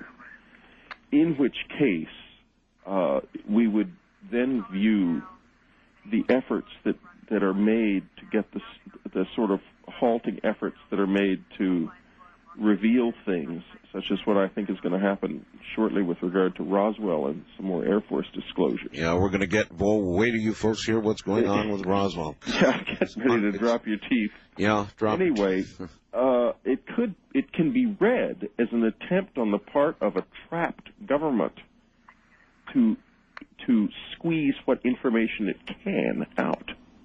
It can also be read as an attempt on the part of a government which has mishandled something very important quite badly to keep a cap on things. The point is that there's lots of different ways of looking at every one of these issues, and it's important not to close the door because so much of this is in question. Like, for example, we don't actually have any idea what a UFO is. We all assume they must be alien spacecraft, but who knows? We actually don't know at all. That's right. We don't know what the close encounter experience is, or even if the two things are related. We're really in the dark about all of this. And it's another reason, by the way, why if this does represent some sort of misshapen official attempt to handle the whole thing, it shows that we have no idea how to handle something like this. I mean, I'm referring to the sudden explosion of interest months after the events and the ridiculous posturing by the governor and on, and it seems like a display of extraordinary incompetence to suddenly have what is, after all, old news appear on the TV to the point where friends who are unconnected with this were calling me all day and talking about the sightings that happened in Phoenix yesterday. I know. Right. It's impossible. I consider it to be impossible. I mean, I thought all day about it, and you could take the position that, well, the USA Today ran a story and everybody else came along. Well, the USA Today is a good newspaper, but it doesn't really push network agendas the way, say, the Post does, Washington Post or the New York Times. Well, look at the way it works. I mean, if you look back in the past 6 months or so at the general tenor of coverage, the networks don't generally pick up on USA Today at all. It's a soft news kind of thing. It's a good newspaper. I'm not running it down. I'm just saying it doesn't set agendas the way the Post does. But also, a 3-month-old story is not news. It's not news, except that it is suddenly. And yeah.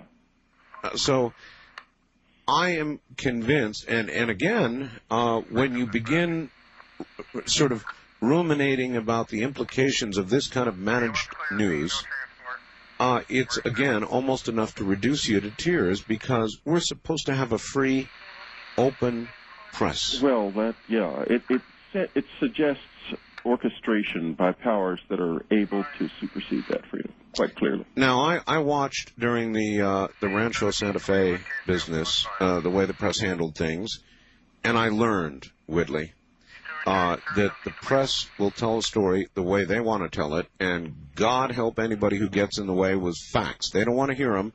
If it spoils the way they want to tell the story, they will roundly ignore any fact that gets in the way.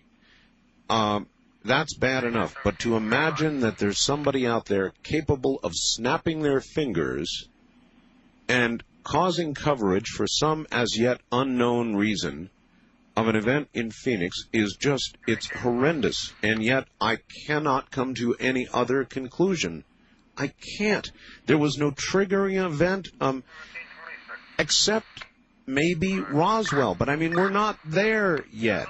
And no, we're not there just yet, but we're getting there. And there's that story in Time magazine about Roswell, and there's been some coverage in the New York Times about it, and I think that there's probably a substantial number of people in the media who would like to use public interest in the Roswell incident to bring closure to the whole UFO issue, to end it the same way the crop circles were ended.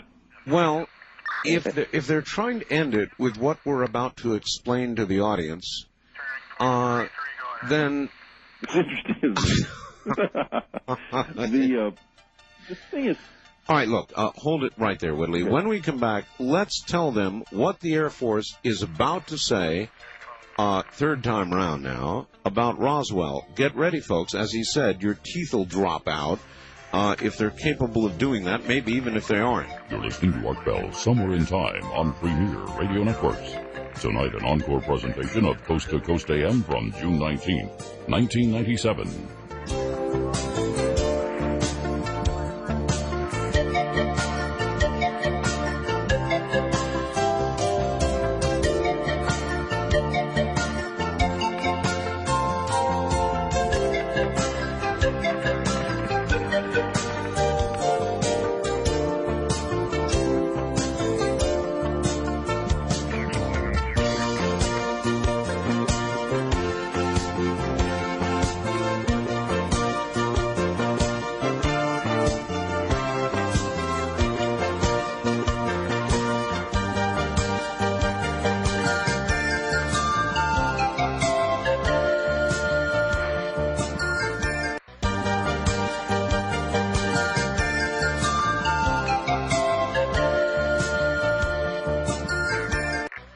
Radio Networks presents Art Bell, Somewhere in Time. Tonight's program originally aired June 19, 1997. Somebody just sent me the Benson cartoon, and there's an article below it entitled Editorial Cartoonist Unapologetic Amid Storm Over Bombing Image, and they show it here. And again, it shows that very famous photograph of the fireman with the poor child in the fireman's badge to say death penalty fanatics. And the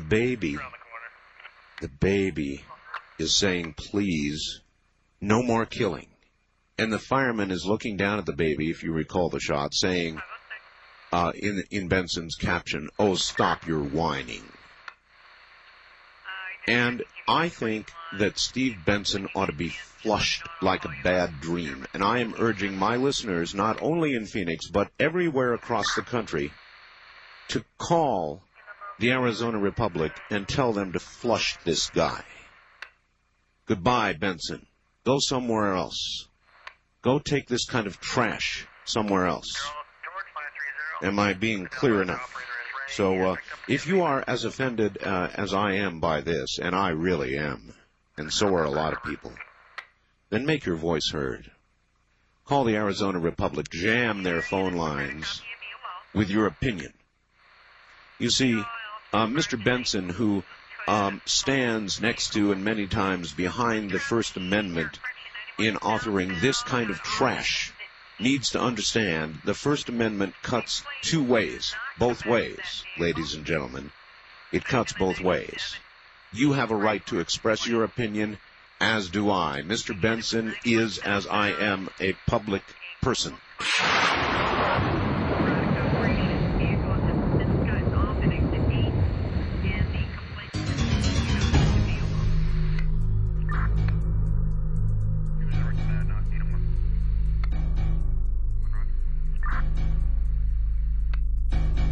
All right, look, we're about to tell you what's occurred in Roswell, but again, here comes a fax from Carol in Mesa. Actually, Carrie and Carol. Dear Art, here's a thought. After hearing what Bill Hamilton, Frances, and Richard had to say this evening, it got us to thinking and talking if indeed there are feds here, NASA folks here, KGB here, military troops here. Now I have to ask why. Why would they need to declare martial law here? What would prompt it? Is it possible that they have received the wow signal from out there and have some advance warning that a landing is going to take place? It surely would be the government's reaction to declare a state of emergency should that occur. And, of course, the Russians would be present as well. In 1947, either the same day or the day before, there was a UFO crash here in Phoenix. Now, what if Roswell has, all these years, been the decoy and the real action or activity took place here? And on the 50th anniversary, someone is coming back. Whitley? Well, I wonder. It'd be funny if everyone gathered in Roswell on the 50th anniversary. And it came down in Phoenix. Yeah, I'm going to be in Roswell. I'm giving, in fact, I'm giving the keynote speech at the dinner. So I certainly hope that if anything happens, it happens there and not in Phoenix, just on that particular day. Any other time, Phoenix is welcome to have it. One of the investigators, Whitley, who is analyzing the video from Phoenix, suggested the other night on national TV, NBC, I saw it. He said, you know, what if, in essence, what if the very fact that we are talking about them, thinking about them, beginning to celebrate the 50th anniversary, what if that fact in itself is enough, going back to this telepathic communication angle, to, in effect, bring them back? So much attention being paid to it. Well, that is an interesting question. It is a question that goes in my life back for many years. I have, since I guess it was in 1989 that I realized that there probably was some sort of cover-up going on, and the reason I realized this is that one of my uncles, Colonel Edward Strieber, after reading Communion, I guess it was in '88 that this happened, told me that he had been aware of what went on at Wright Field back in the late 40s, and introduced me to General Arthur Exon, who told me that he was quite involved in it, and that everyone from Truman on down had known that it was a craft of unknown origin, probably from another world, almost immediately after it had been found. And I used some of the things that they said in my book, Majestic, because they made me promise that I would not state any of the details that they discussed with me as fact. My uncle subsequently has passed away, and I've sort of been left with that promise. So I have never gone into too much detail about what he said, but one of the things that we did discuss was why there would be so much secrecy. And he said, well, I have a theory. And it was a kind of abstruse theory, relating to the fact that our acknowledgement of their presence enables them to come into our world, and it had something to do with the physics of perception. I wrote a short story about it called The Open Doors, which I think expressed his fears, and certainly the way they were communicated to me, very clearly, and might just be the reason why this state of denial exists. I mean, to the point where when we begin to talk about the latest Roswell thing, it's going to be quite clear that they are willing to go to almost comical lengths to continue this denial, even far beyond the point where it makes any sense. Comical is right. All right, yeah. Let's do it. Now, the history is something crashes in 1947 in Roswell. We have many witnesses documenting that it was not a weather balloon. Jesse Marcel, Major, who would be well familiar with what a balloon was and wasn't. And a radar target. Yeah. It was originally thought to be a radar target. Right. So then the famous picture of Major Marcel apparently being forced to hold up a little balloon and say, here it is. It wasn't a saucer, it was a balloon. Well, it was a radar target. It was a piece of tinfoil. Tinfoil, yes. So then many years go by, and we finally, while the public is suspicious, knowing that it was not a balloon, thinking it was not a balloon all the time, 1994 arrives. The Air Force announces, well, okay, folks, it's true. We lied to you originally, and that it was not balloon. It was what we called a balloon train, which ostensibly was put up to detect Russian nuclear testing, should it have occurred. And so we lied, but here's the real truth. It's a different kind of balloon. Now, pending the 50th anniversary coming up in July of Roswell, we are now about to get yet another explanation from the Air Force. Do you want to tell everybody what they're going to say? Well, whether they'll say this or not, I don't know. But this is certainly is the rumor, and it was more than a rumor on KSAT TV here in San Antonio night before last, when the story was was broken. But they haven't published anything yet. It could be that this has been leaked to see whether or not it has any chance of being accepted. And if that's the case, then we'll never see it. But right now, what it appears is this.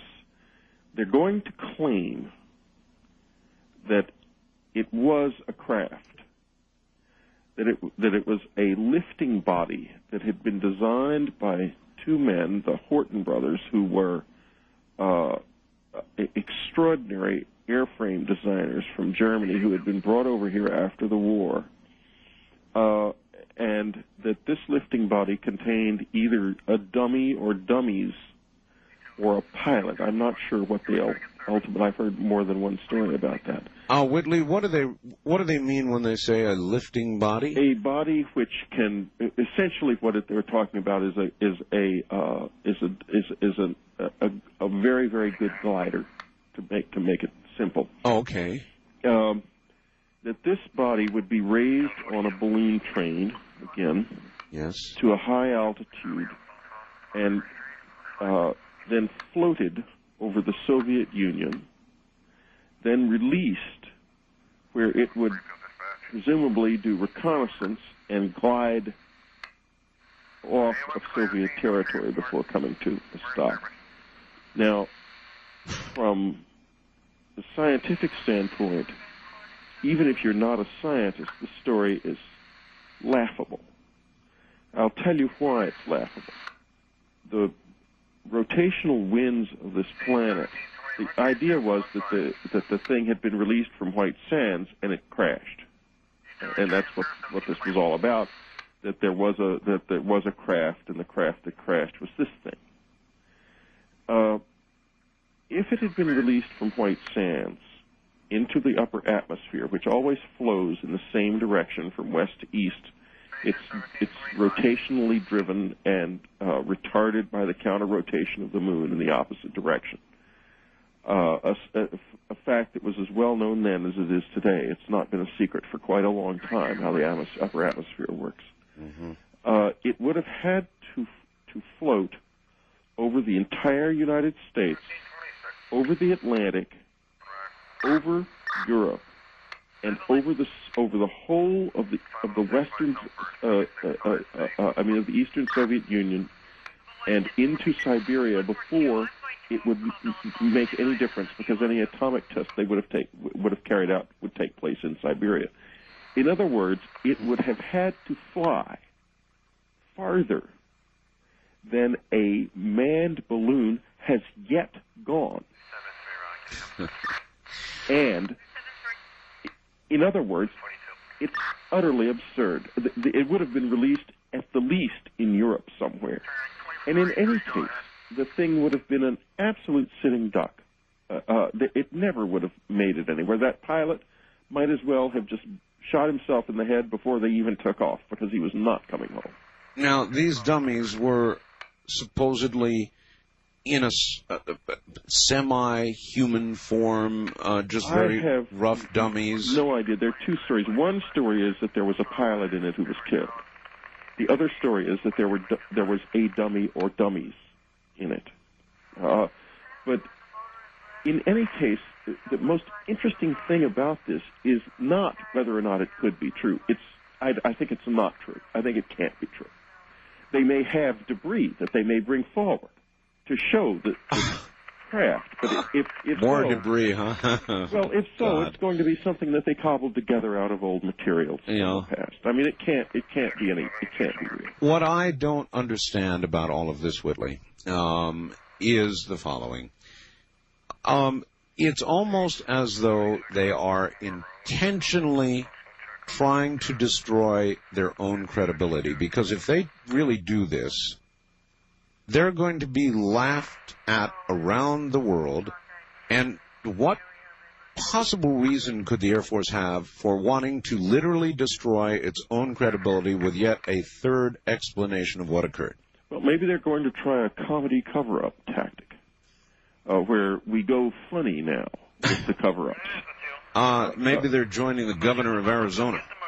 Well, maybe so.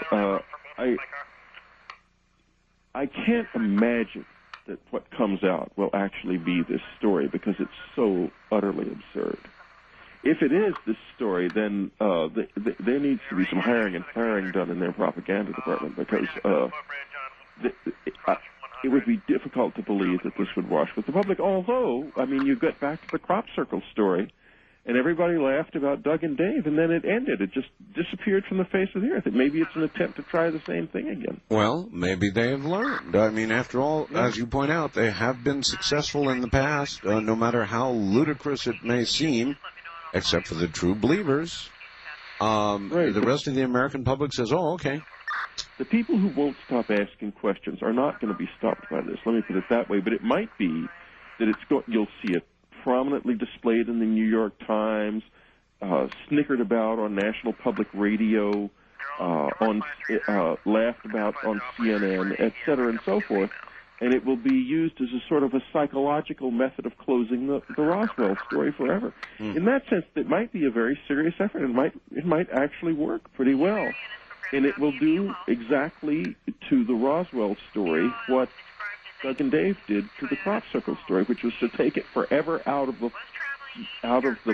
foreground and put it in the background. But it just festers in the background because I bet you that if you walked up to 10 people on the street in this country and asked them what a crop circle was, they would all say something mysterious that occurs in England. They would all know what it was, and none of them would think that the crop circles were made by Doug and Dave or any such conventional means. Yeah. So it doesn't really work. It's just a method of enabling the public media to quit talking about it. It's a tool. All right, I want to ask you about something else now.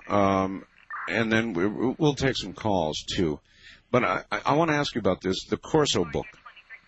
Yes. I have not yet read it, but I have been hearing from a million people, you ought to have Corso on, you've got to have Corso on.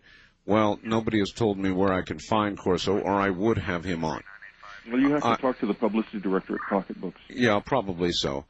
So I think Mr. Corso may be presently out of the country. I'm not sure. Colonel Corso. Colonel Corso. And his book, from all I am told, portrays the visitors as very negative, very scary, and not at all our friends. And this reflects on a discussion you and I have had many times on the air. And I've always been very cautious, and I've always thought that indeed they may not be our friends. And you've also been very cautious about this. Very much so, and I've been really close to this on a personal basis, and I wouldn't say that it's at all obvious that it's going to be a sweetness and light deal. What I've come into contact with is real visitors then some of them are real tough birds, and they did not seem to be particularly friendly. I mean, I cannot imagine them, for example, dancing with anybody or anything. It's just, or telling a joke. It's not going to happen. I think that there's a very interesting possibility here, though, because we're going to publish a book in December that Annie and I have written together called The Communion Letters. We've written it together with 100 other people. Wow. We've got a database, of 30,000 letters, and we culled out 100 letters that are not exceptional letters, but they're a cross-section of what we've got, and got permission from each of these people to publish the letters, and they're going to be published, and what they will reflect is, first of all, what is undoubtedly the most complex human experience that has ever existed, bar none, but also that people may not be having a particularly good time with this, but they are coping with it surprisingly well. Surprisingly well. The average person is a surprisingly adept creature. People can do this. I mean, if this comes into an ordinary family, they can handle it. In other words, more than the government or institutions give individuals credit for being.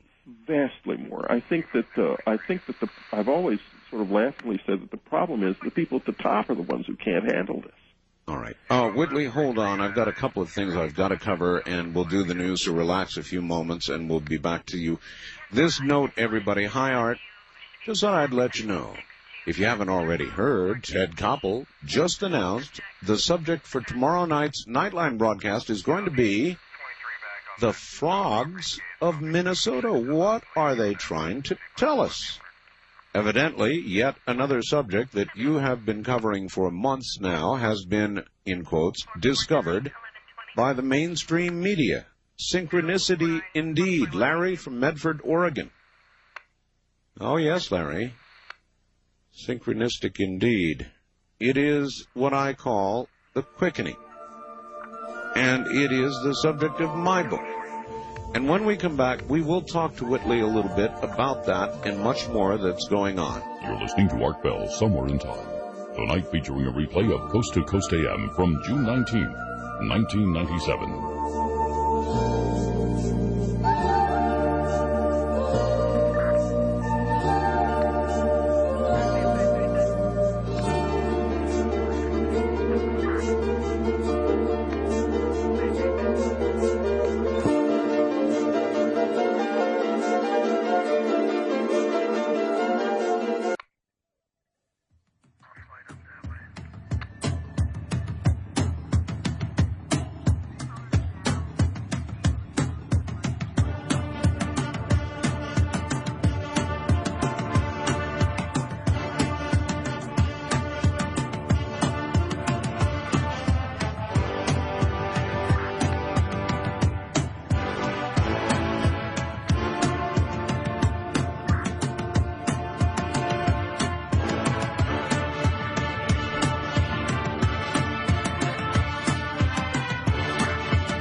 Somewhere in Time on Premier Radio Networks.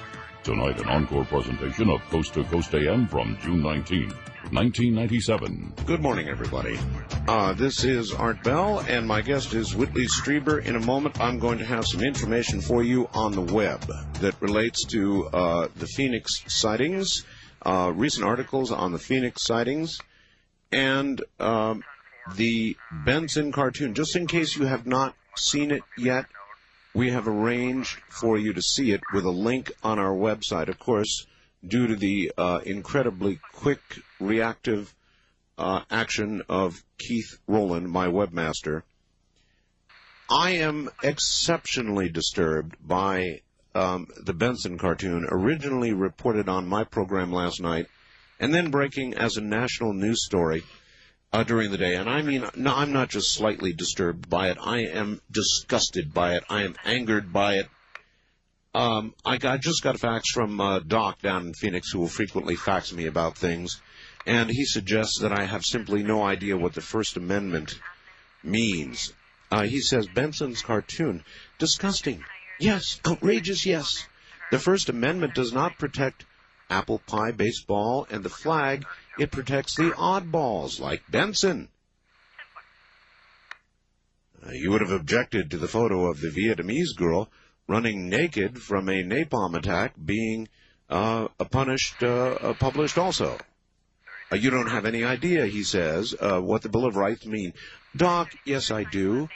The only thing, Doc, is that I understand that it's for everybody, not just Benson. It's for Art Bell, too, you see. Benson's a public person. Art Bell's a public person. Sure, Benson came after me. I got angry. I thought about going to a lawyer. I consulted with them. They said, you know, you're a public person. And, yeah, you can sue. This is probably something you can go litigate about if you want to, but we suggest you don't even bother. Well, fine. But there is one thing, Doc, about that you don't understand about the First Amendment, and that is, brother, that it cuts both ways. In other words, I have a forum. I have my First Amendment rights, too, Doc. And as far as I'm concerned, what Benson has done is so disgusting, so beyond the pale, that I am calling for my listeners across the country, because he's nationally syndicated, to call up the Arizona Republic newspaper and begin a Dump Benson campaign, or a Flush Benson campaign, depending on which phrase you like the best. And, by the way, the Arizona Republic switchboard telephone number is area code 602-271-8000. That's area code 602-271-8000. And the switchboard opens at 7 a.m. Pacific time, which Arizona is presently on. 7 o'clock in the morning, you can begin calling. And if you have not yet seen the Benson cartoon, then hold on to your hat, because I've got information coming up next.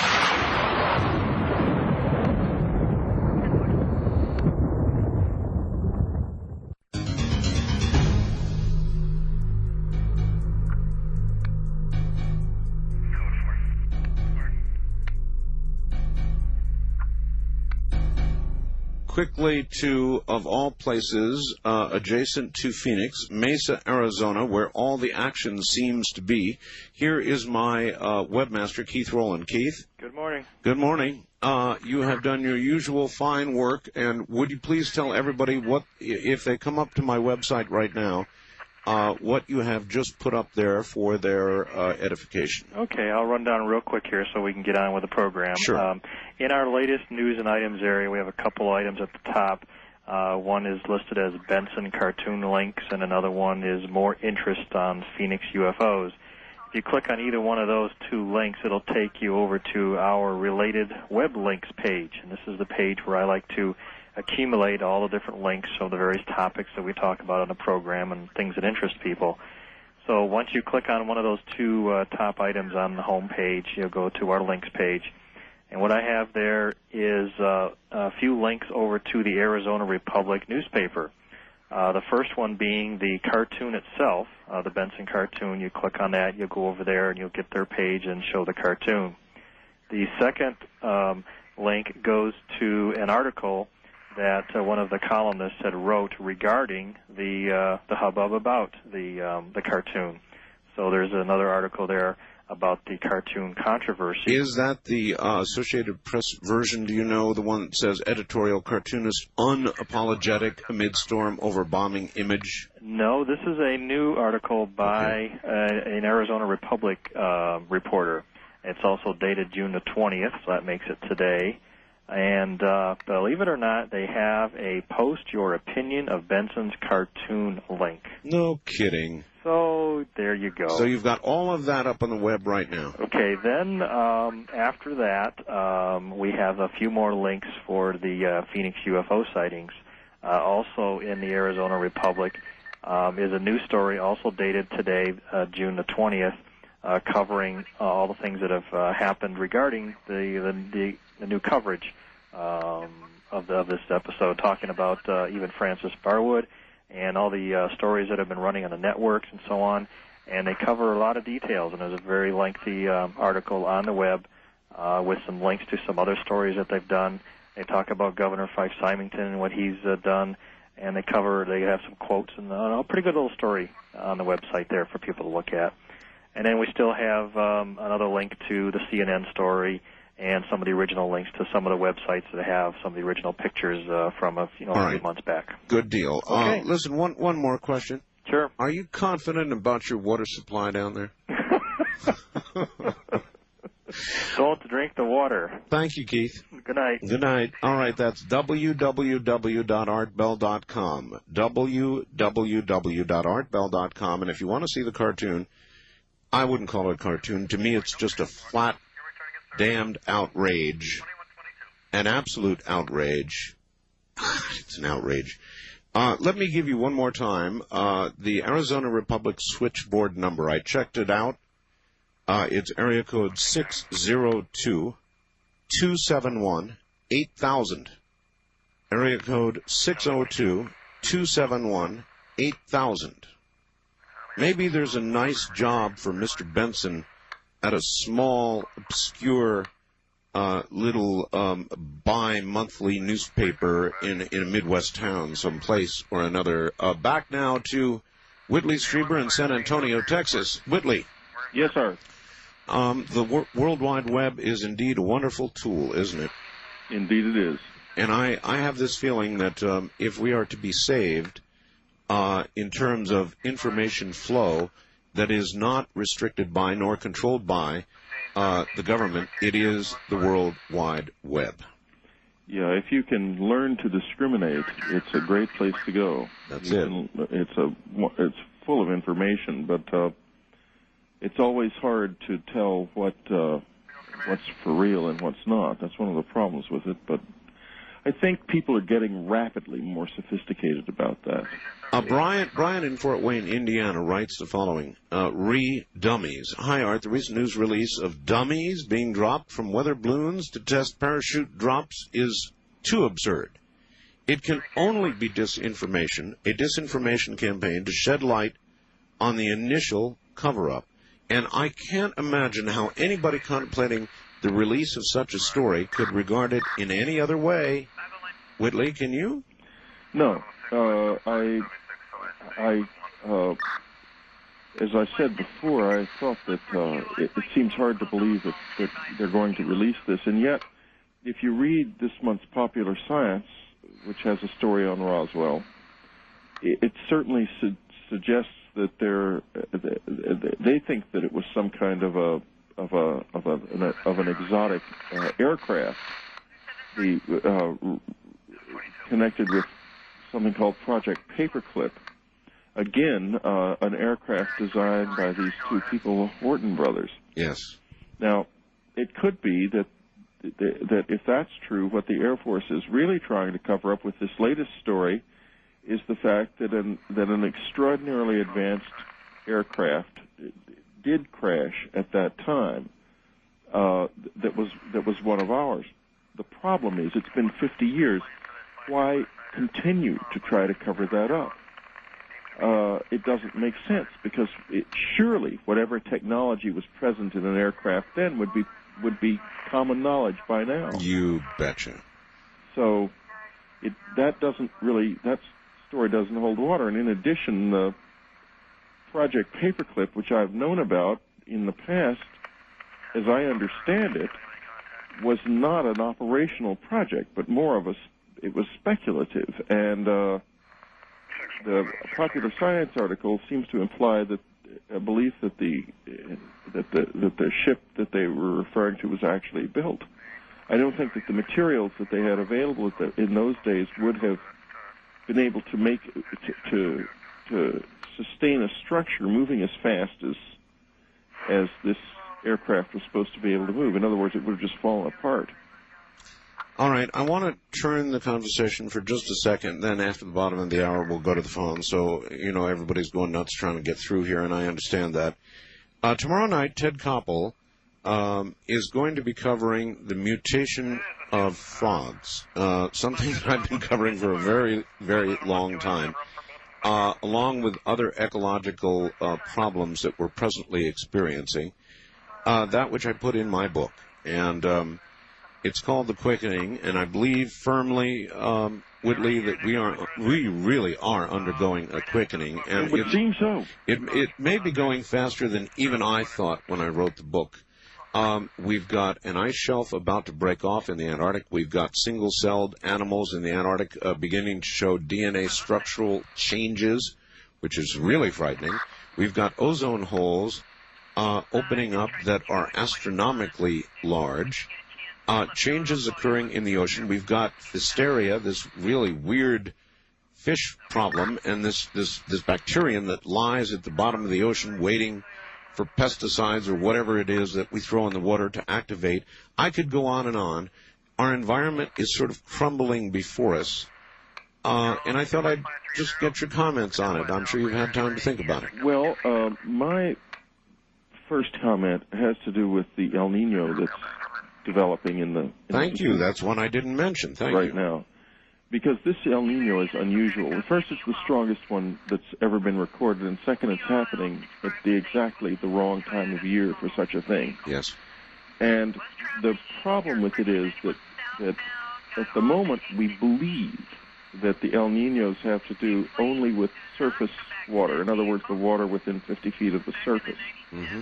But if that's not true, and if this energy is dissipated in part beneath the surface, the heat energy, I mean, and it causes changes in ocean currents, it could cause very, very extraordinary changes in weather patterns and so forth. As it is, it means that Indonesia and northern Australia are going to experience a very severe drought at a time of year when it's usually quite wet, especially in Indonesia. So it's a symptom, that El Nino, like the Larsen Ice Shelf we discussed a few months ago. Yep. Becoming unstable is a symptom. And, people think, they always say, well, what can we do about this? The National Weather Service is beginning to issue some really alarming bulletins about this building El Nino. And it was documented, by the way, before they began talking about it, by Stan Deo, who simply looks at temperature differences at the ocean point, and saw these hotspots building. Yes. Incredible hotspots, and that was a precursor to the announcement about the El Nino. Well, we've had weather down here in Texas that you would not believe in the past few months. I know. San Antonio has had weather unlike anything I've ever known here. I mean, it's really been strange. We've even had, for the first time, tornadoes in this area.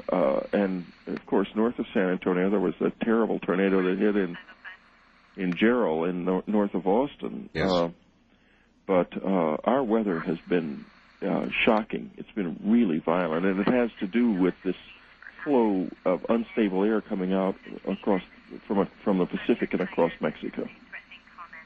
Well, I think that now we'll get into more of the philosophical, I suppose, but I think that it's almost a done deal. My contention in this book is that we are headed toward an event. That all of this, socially, economically, in every single endeavor, human endeavor, is headed toward some kind of event. I'm not a prophet, but you have had contact with others, and I wonder if they have ever mentioned to you anything about this, or whether there has been any sort of communication to you about the way things are progressing here. Yeah, I've had the usual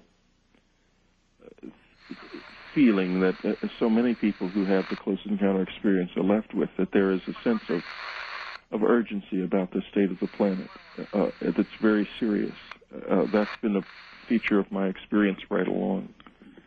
I have inside myself a sense of peace, though, that has come to me after having dealt with this for so many years and having lived with these very fundamental questions for so long and knowing that I can't really answer them, gradually you come to the point where you want to take action, but you find yourself, you can't be overwhelmed. And I don't feel at all overwhelmed. I feel as if, as a species, that, we're here, and in the end we're going to make this work for ourselves. But I think it's probable that we're going to go through some change. Yeah, a lot of change and environmental consequences that are really a result not of environmental indiscretion so much as just the simple fact that there are many more human beings maybe on the planet than it can sustain for long.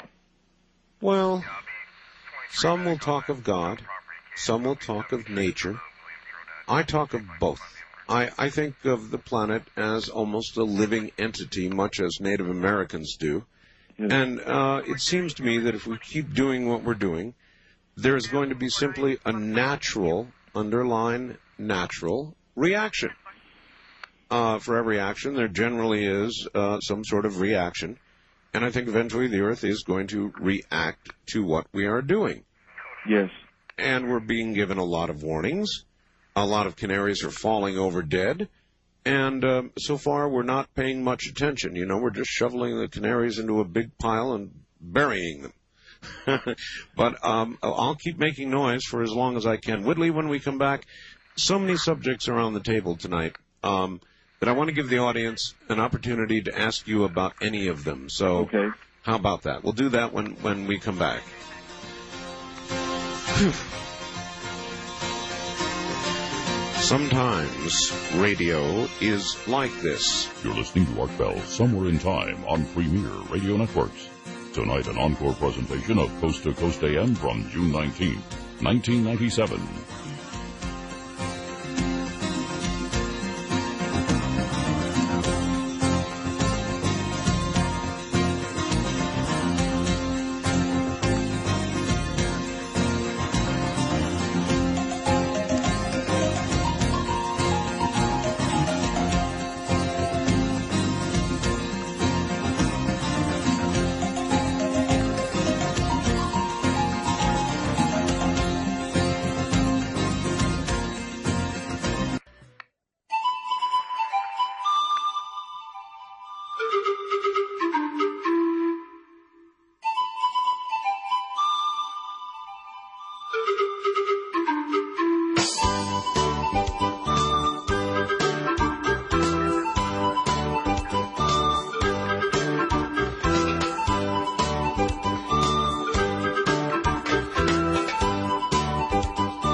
Art Bell Somewhere in Time.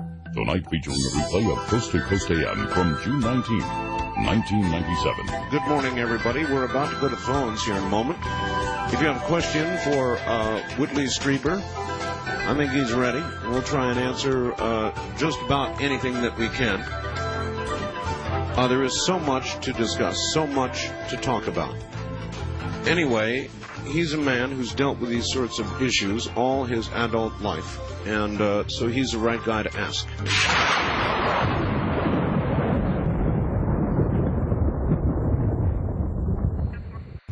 Now we take you back to the night of June 19th, 1997, on Art Bell Somewhere in Time.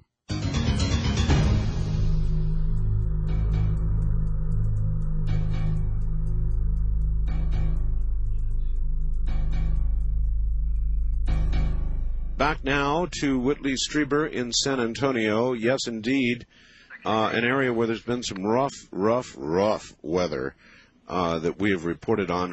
Whitley, just one thing before we go to the phones. Your new book, which will contain 100 representative letters. Yes. When will that be out, and where can people get it? Well, let me tell you what I have out now, just so that everybody knows. What's out right now is this story, The Open Doors, I believe I referred to earlier, that gives what is my idea of what one of the possible reasons for the cover-up may be, and it's in a book called Revelations that's out now, a HarperCollins book. Also from HarperCollins will come the communion letters in December. Oh, December. And then next year, St. Martin's Press is bringing out Communion 2, which I think is going to surprise some people a great deal. We'll find out what that's about when it comes out. All right, so out right now would be Revelations. Revelations, The Open Doors. This is a story in Revelations. It's a book of stories by a number of authors, and I was able to get this story in there. Okay, and people should know you can get Whitley's books in any bookstore. Any bookstore. Just about, or if they don't happen to have it there, their computer will quickly find it and get it on its way. All right, Whitley, here we go. Let's see what's out there. First-time caller line. You're on the air with Art Bell and Whitley Strieber. Hi. Hi, this is Wayne. I'm calling from Phoenix, Arizona. Thank you for taking my call. Ground Zero, Wayne. Ground Zero. First, I'd like to make a couple of comments and then ask Mr. Strieber a question. Just ordered your book last night, and looking forward to receiving that.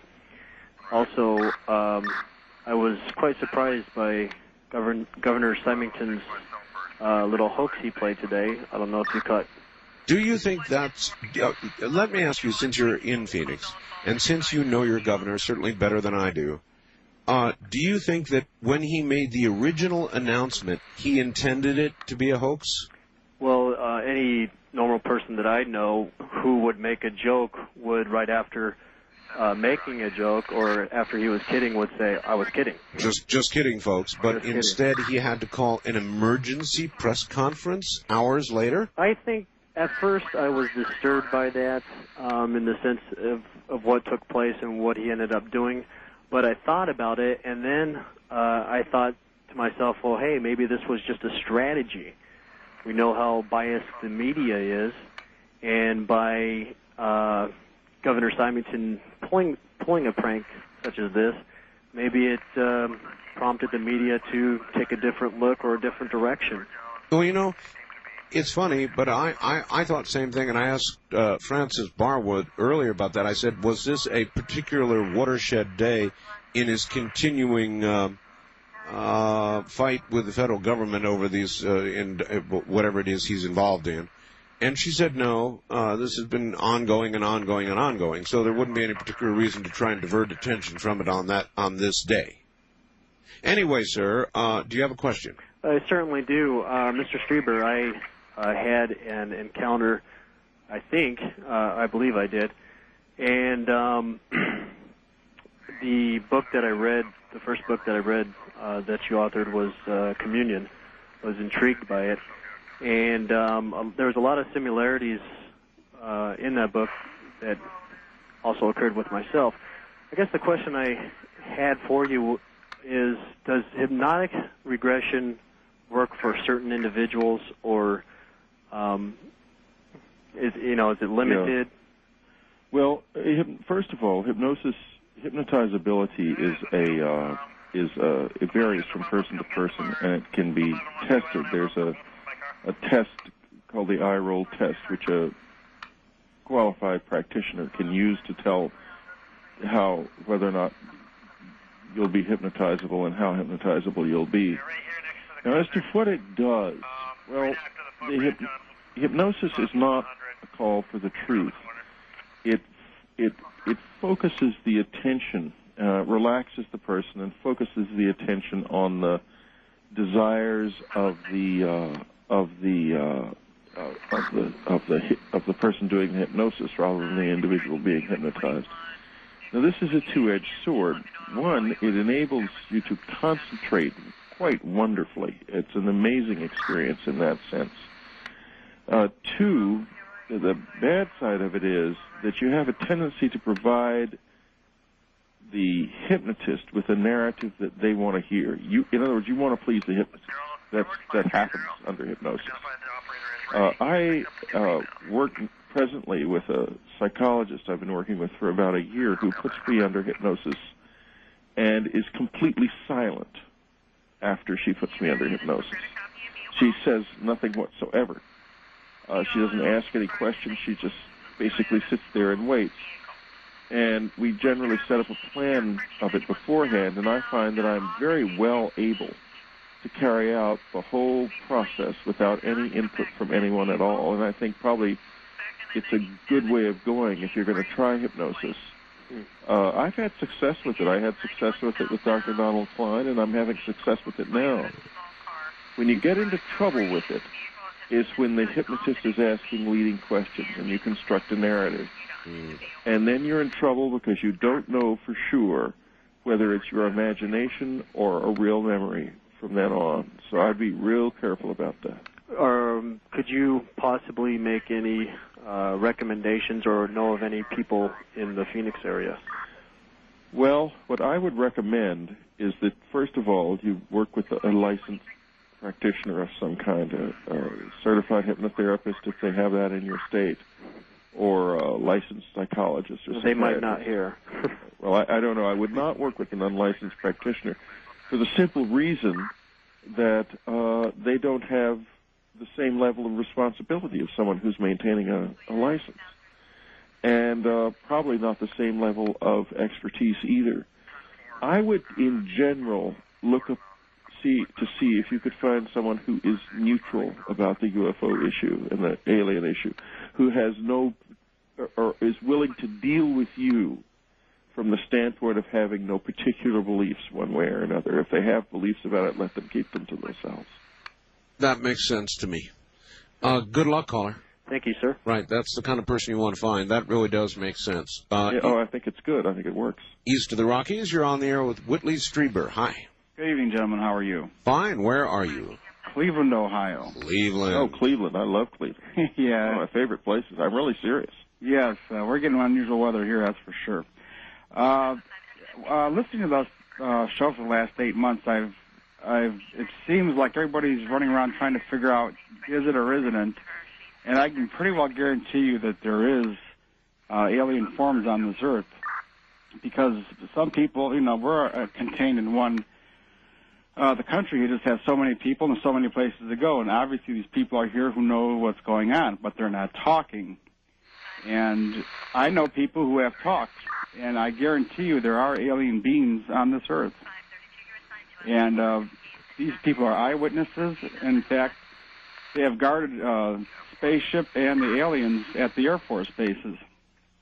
And a lot has to do with Sandia Labs in New Mexico, Wright-Patterson Air Force Base in Dayton, and Eglin Air Force Base in Florida. In 1972, they were doing experiments on the material that came from the craft. I was told that it's a very thin, like a plexiglass type of structure. It was so hard they couldn't break it with anything they used on it. They used all kinds of penetrating devices, bombs, hand grenades, and they could not penetrate this material from the spaceship. May I ask you who told you all this? How you came upon this, what would be very secret information? From people who worked in the secret areas. I mean, after a while, you just get tired of holding things inside of you, and I guess you just start, babbling, But now they've had this stuff for many years. And this is where they told me the basis of all this new plastics and polymers, these long-chain polymers. But the problem is if you can't offer us any documentation or tell us who they were, you could just be making the story up. Well, the Air Force Security Police. Yeah, but you don't offer any particular names, and they haven't personally come forward. I have to tell you that I'm not trying to say that I don't disagree with you, but the only point I'm making is it doesn't really help to do this. Right. Right. We all can read this kind of stuff all over the internet. Yep. And it may very well be that you're telling the truth, but we can't know because you don't offer any documentation and you don't name names, and so we're left thinking, well, gee, this is very interesting. Yeah, well, I didn't try to prove a case. I'm just saying there's well, why out there. Why don't you? I mean, you have. If what you're saying is accurate, then you know the names. You know the my people. brother's one of them, right, and his friend. And I've been a witness not to anything with alien, but it had to do with motor vehicles, for NASA. But in 1971, these bodies were transferred from Dayton to Eglin Air Force Base. I can tell you that. But can you prove it to us? God, I would really like to. If I could ever get them, to talk to me and give me more details, I'd be happy to. All right. Do exactly that then, and have them contact me, and let's get it first person. That's one approach. And any physical evidence they may have them hold on to that. West of the Rockies, you're on the air with Whitley Strieber. Hi. Hi, how's it going tonight? Just fine. Where are you? I'm in Santa Monica. This is James. Hi, James. How's it going? I have two things. Comment for you, Art. Your rage over the cartoon is understandable and, I guess, justifiable. Well, it's Benson has always been controversial and tasteless, but this one is way beyond that. Mm-hmm. And for Whitley, my feeling and intuitive information I'm getting about this Phoenix thing and the alien thing is that there are two camps or three or four camps of aliens that are here and in one form or another, and they've infiltrated the government and the media, and they are pulling strings, i.e. finger snapping. What do you think, Art and Whitley? That's a real interesting idea because there's something, it's beginning to look like spin control out of control. Right. I mean, you have those crop circles and spin them. Governor dancing around and jumping through hoops while darting in and out of a courtroom to find out whether or not he's going to go to jail. Right. You have a seemingly hilarious story coming out of the Air Force, which I suspect is going to have far more impact than we can really imagine, because it's going to be inexplicably adopted as gospel by the media. They bought Doug and Dave, so why not? That's my point. So, and you also have the oddest thing of all, which is that this Phoenix stuff would crop up all of a sudden months after it's over. Mm-hmm. Because after all, right now we're not having any UFO sightings. We're just having a media storm that seems to have come up out of nowhere. Yeah. And it is like, it's as if there is some kind of crazed orchestration taking place in the background with a lot of arguments going on about how to do it, too. Mm-hmm. And that maybe there are different camps, but one thing is certain, that whoever's trying to do it is not handling it with any degree of skill at all. And an interesting thing on the killings, Art and Whitley, is... Listen, I want to be very careful there. These killings, I reported them as they occurred. One was obviously, or seems to be, a murder, maybe random act of violence, maybe. And the other is being reported as an accident. However, I'm not trying to suggest there is some great conspiracy, but it is worth noting that both of these men were in very specific, sensitive positions. Exactly. And that has to be noted. I mean, it has to be noted. But now, you didn't start reporting these deaths until today, right? That's correct. Okay, well, 4 days ago, I have these really incredible lucid dreams, and I was observing these, I'll call them other entities in my dreams, killing people. And I said, why the killing? Why are you killing people? Stop the killing. And then I was transported to someplace else in the dream and wasn't given the answer. Darn, because I would sure like to know. And Whitley, that brings up a subject I want to cover with you. Well, it's interesting that between my wife and I, we've read over 200,000 letters. Wow. A lot of letters. Wow, it's a lot of letters. In 10 years, and in those letters, we have one in which there was a death connected with close encounter, and it's not at all obvious that the man was killed by the visitors.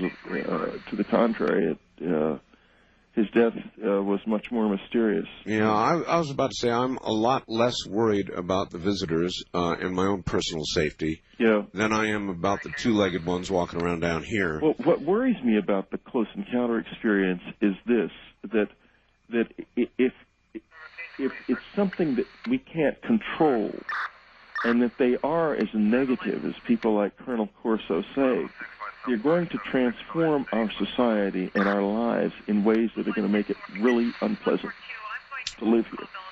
And that's what I don't want to see, because despite all of the troubles in this world, a lot of people have very satisfactory lives right now, and I want to see that grow, not get less. Whitley, do you feel personally safe? I never think about it. It was obvious to Ann and I back in as we began to realize there was all kinds of government involvement and cover-ups, and people from Washington started wanting to come up to our old cabin and so on and so forth, that there was clearly an element of danger involved, just from a human standpoint. Not only God knows what the visitors are or what they may do. So I just never think about it anymore. I'm here right now. I'm fine. Well, I don't mean so much, do you feel safe with respect to the visitors, but with all of this possible skullduggery and manipulation and all the rest of it going on. Well, I've been I remember a lot of persecution, and because I'm still standing, it's always possible that someone will, of course, decide that I shouldn't be standing anymore. Yeah, I mean, I remember stories about gas cans full of gas near. It was pretty intense when they drove us out of the cabin. We were attacked financially by Chemical Bank, by their trying to get us to sign papers agreeing to pay more on a loan than we owed them, and then suing us when we wouldn't do that. And in the meantime, money was withheld from us, and we had people putting cans of gasoline in the basement of the house. The police would not investigate. And finally, when the courts fantastically sided with the bank, even though I could show canceled checks to the effect that I had paid the loan on time, I left because I was scared to stay. It was too much for me. I felt that I was driven out of that house by an intentional, orchestrated act of persecution. And I'm just one guy. I'm not going to fight that. I left. Yeah. Came down home to Texas, where I know all kinds of people, and it's not so easy to kick me around.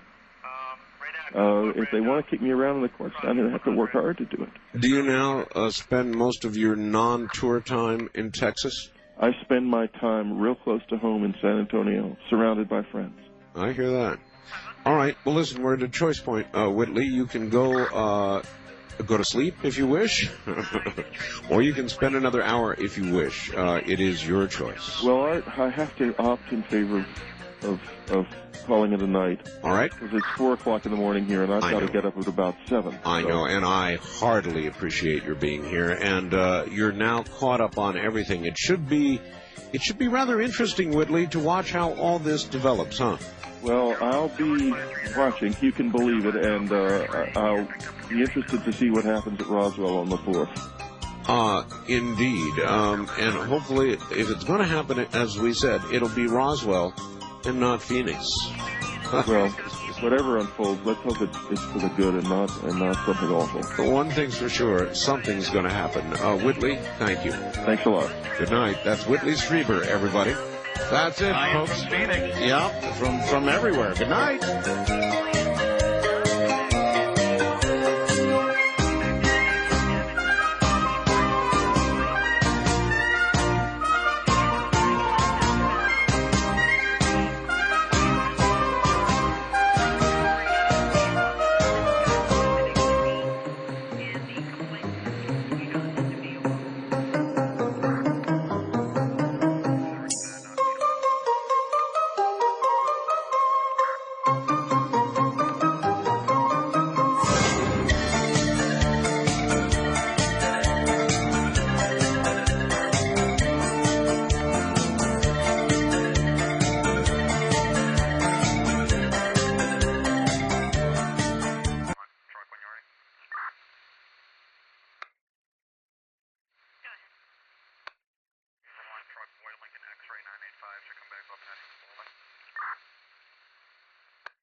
I'm going to be leaving a note on his vehicle advising him to remove it.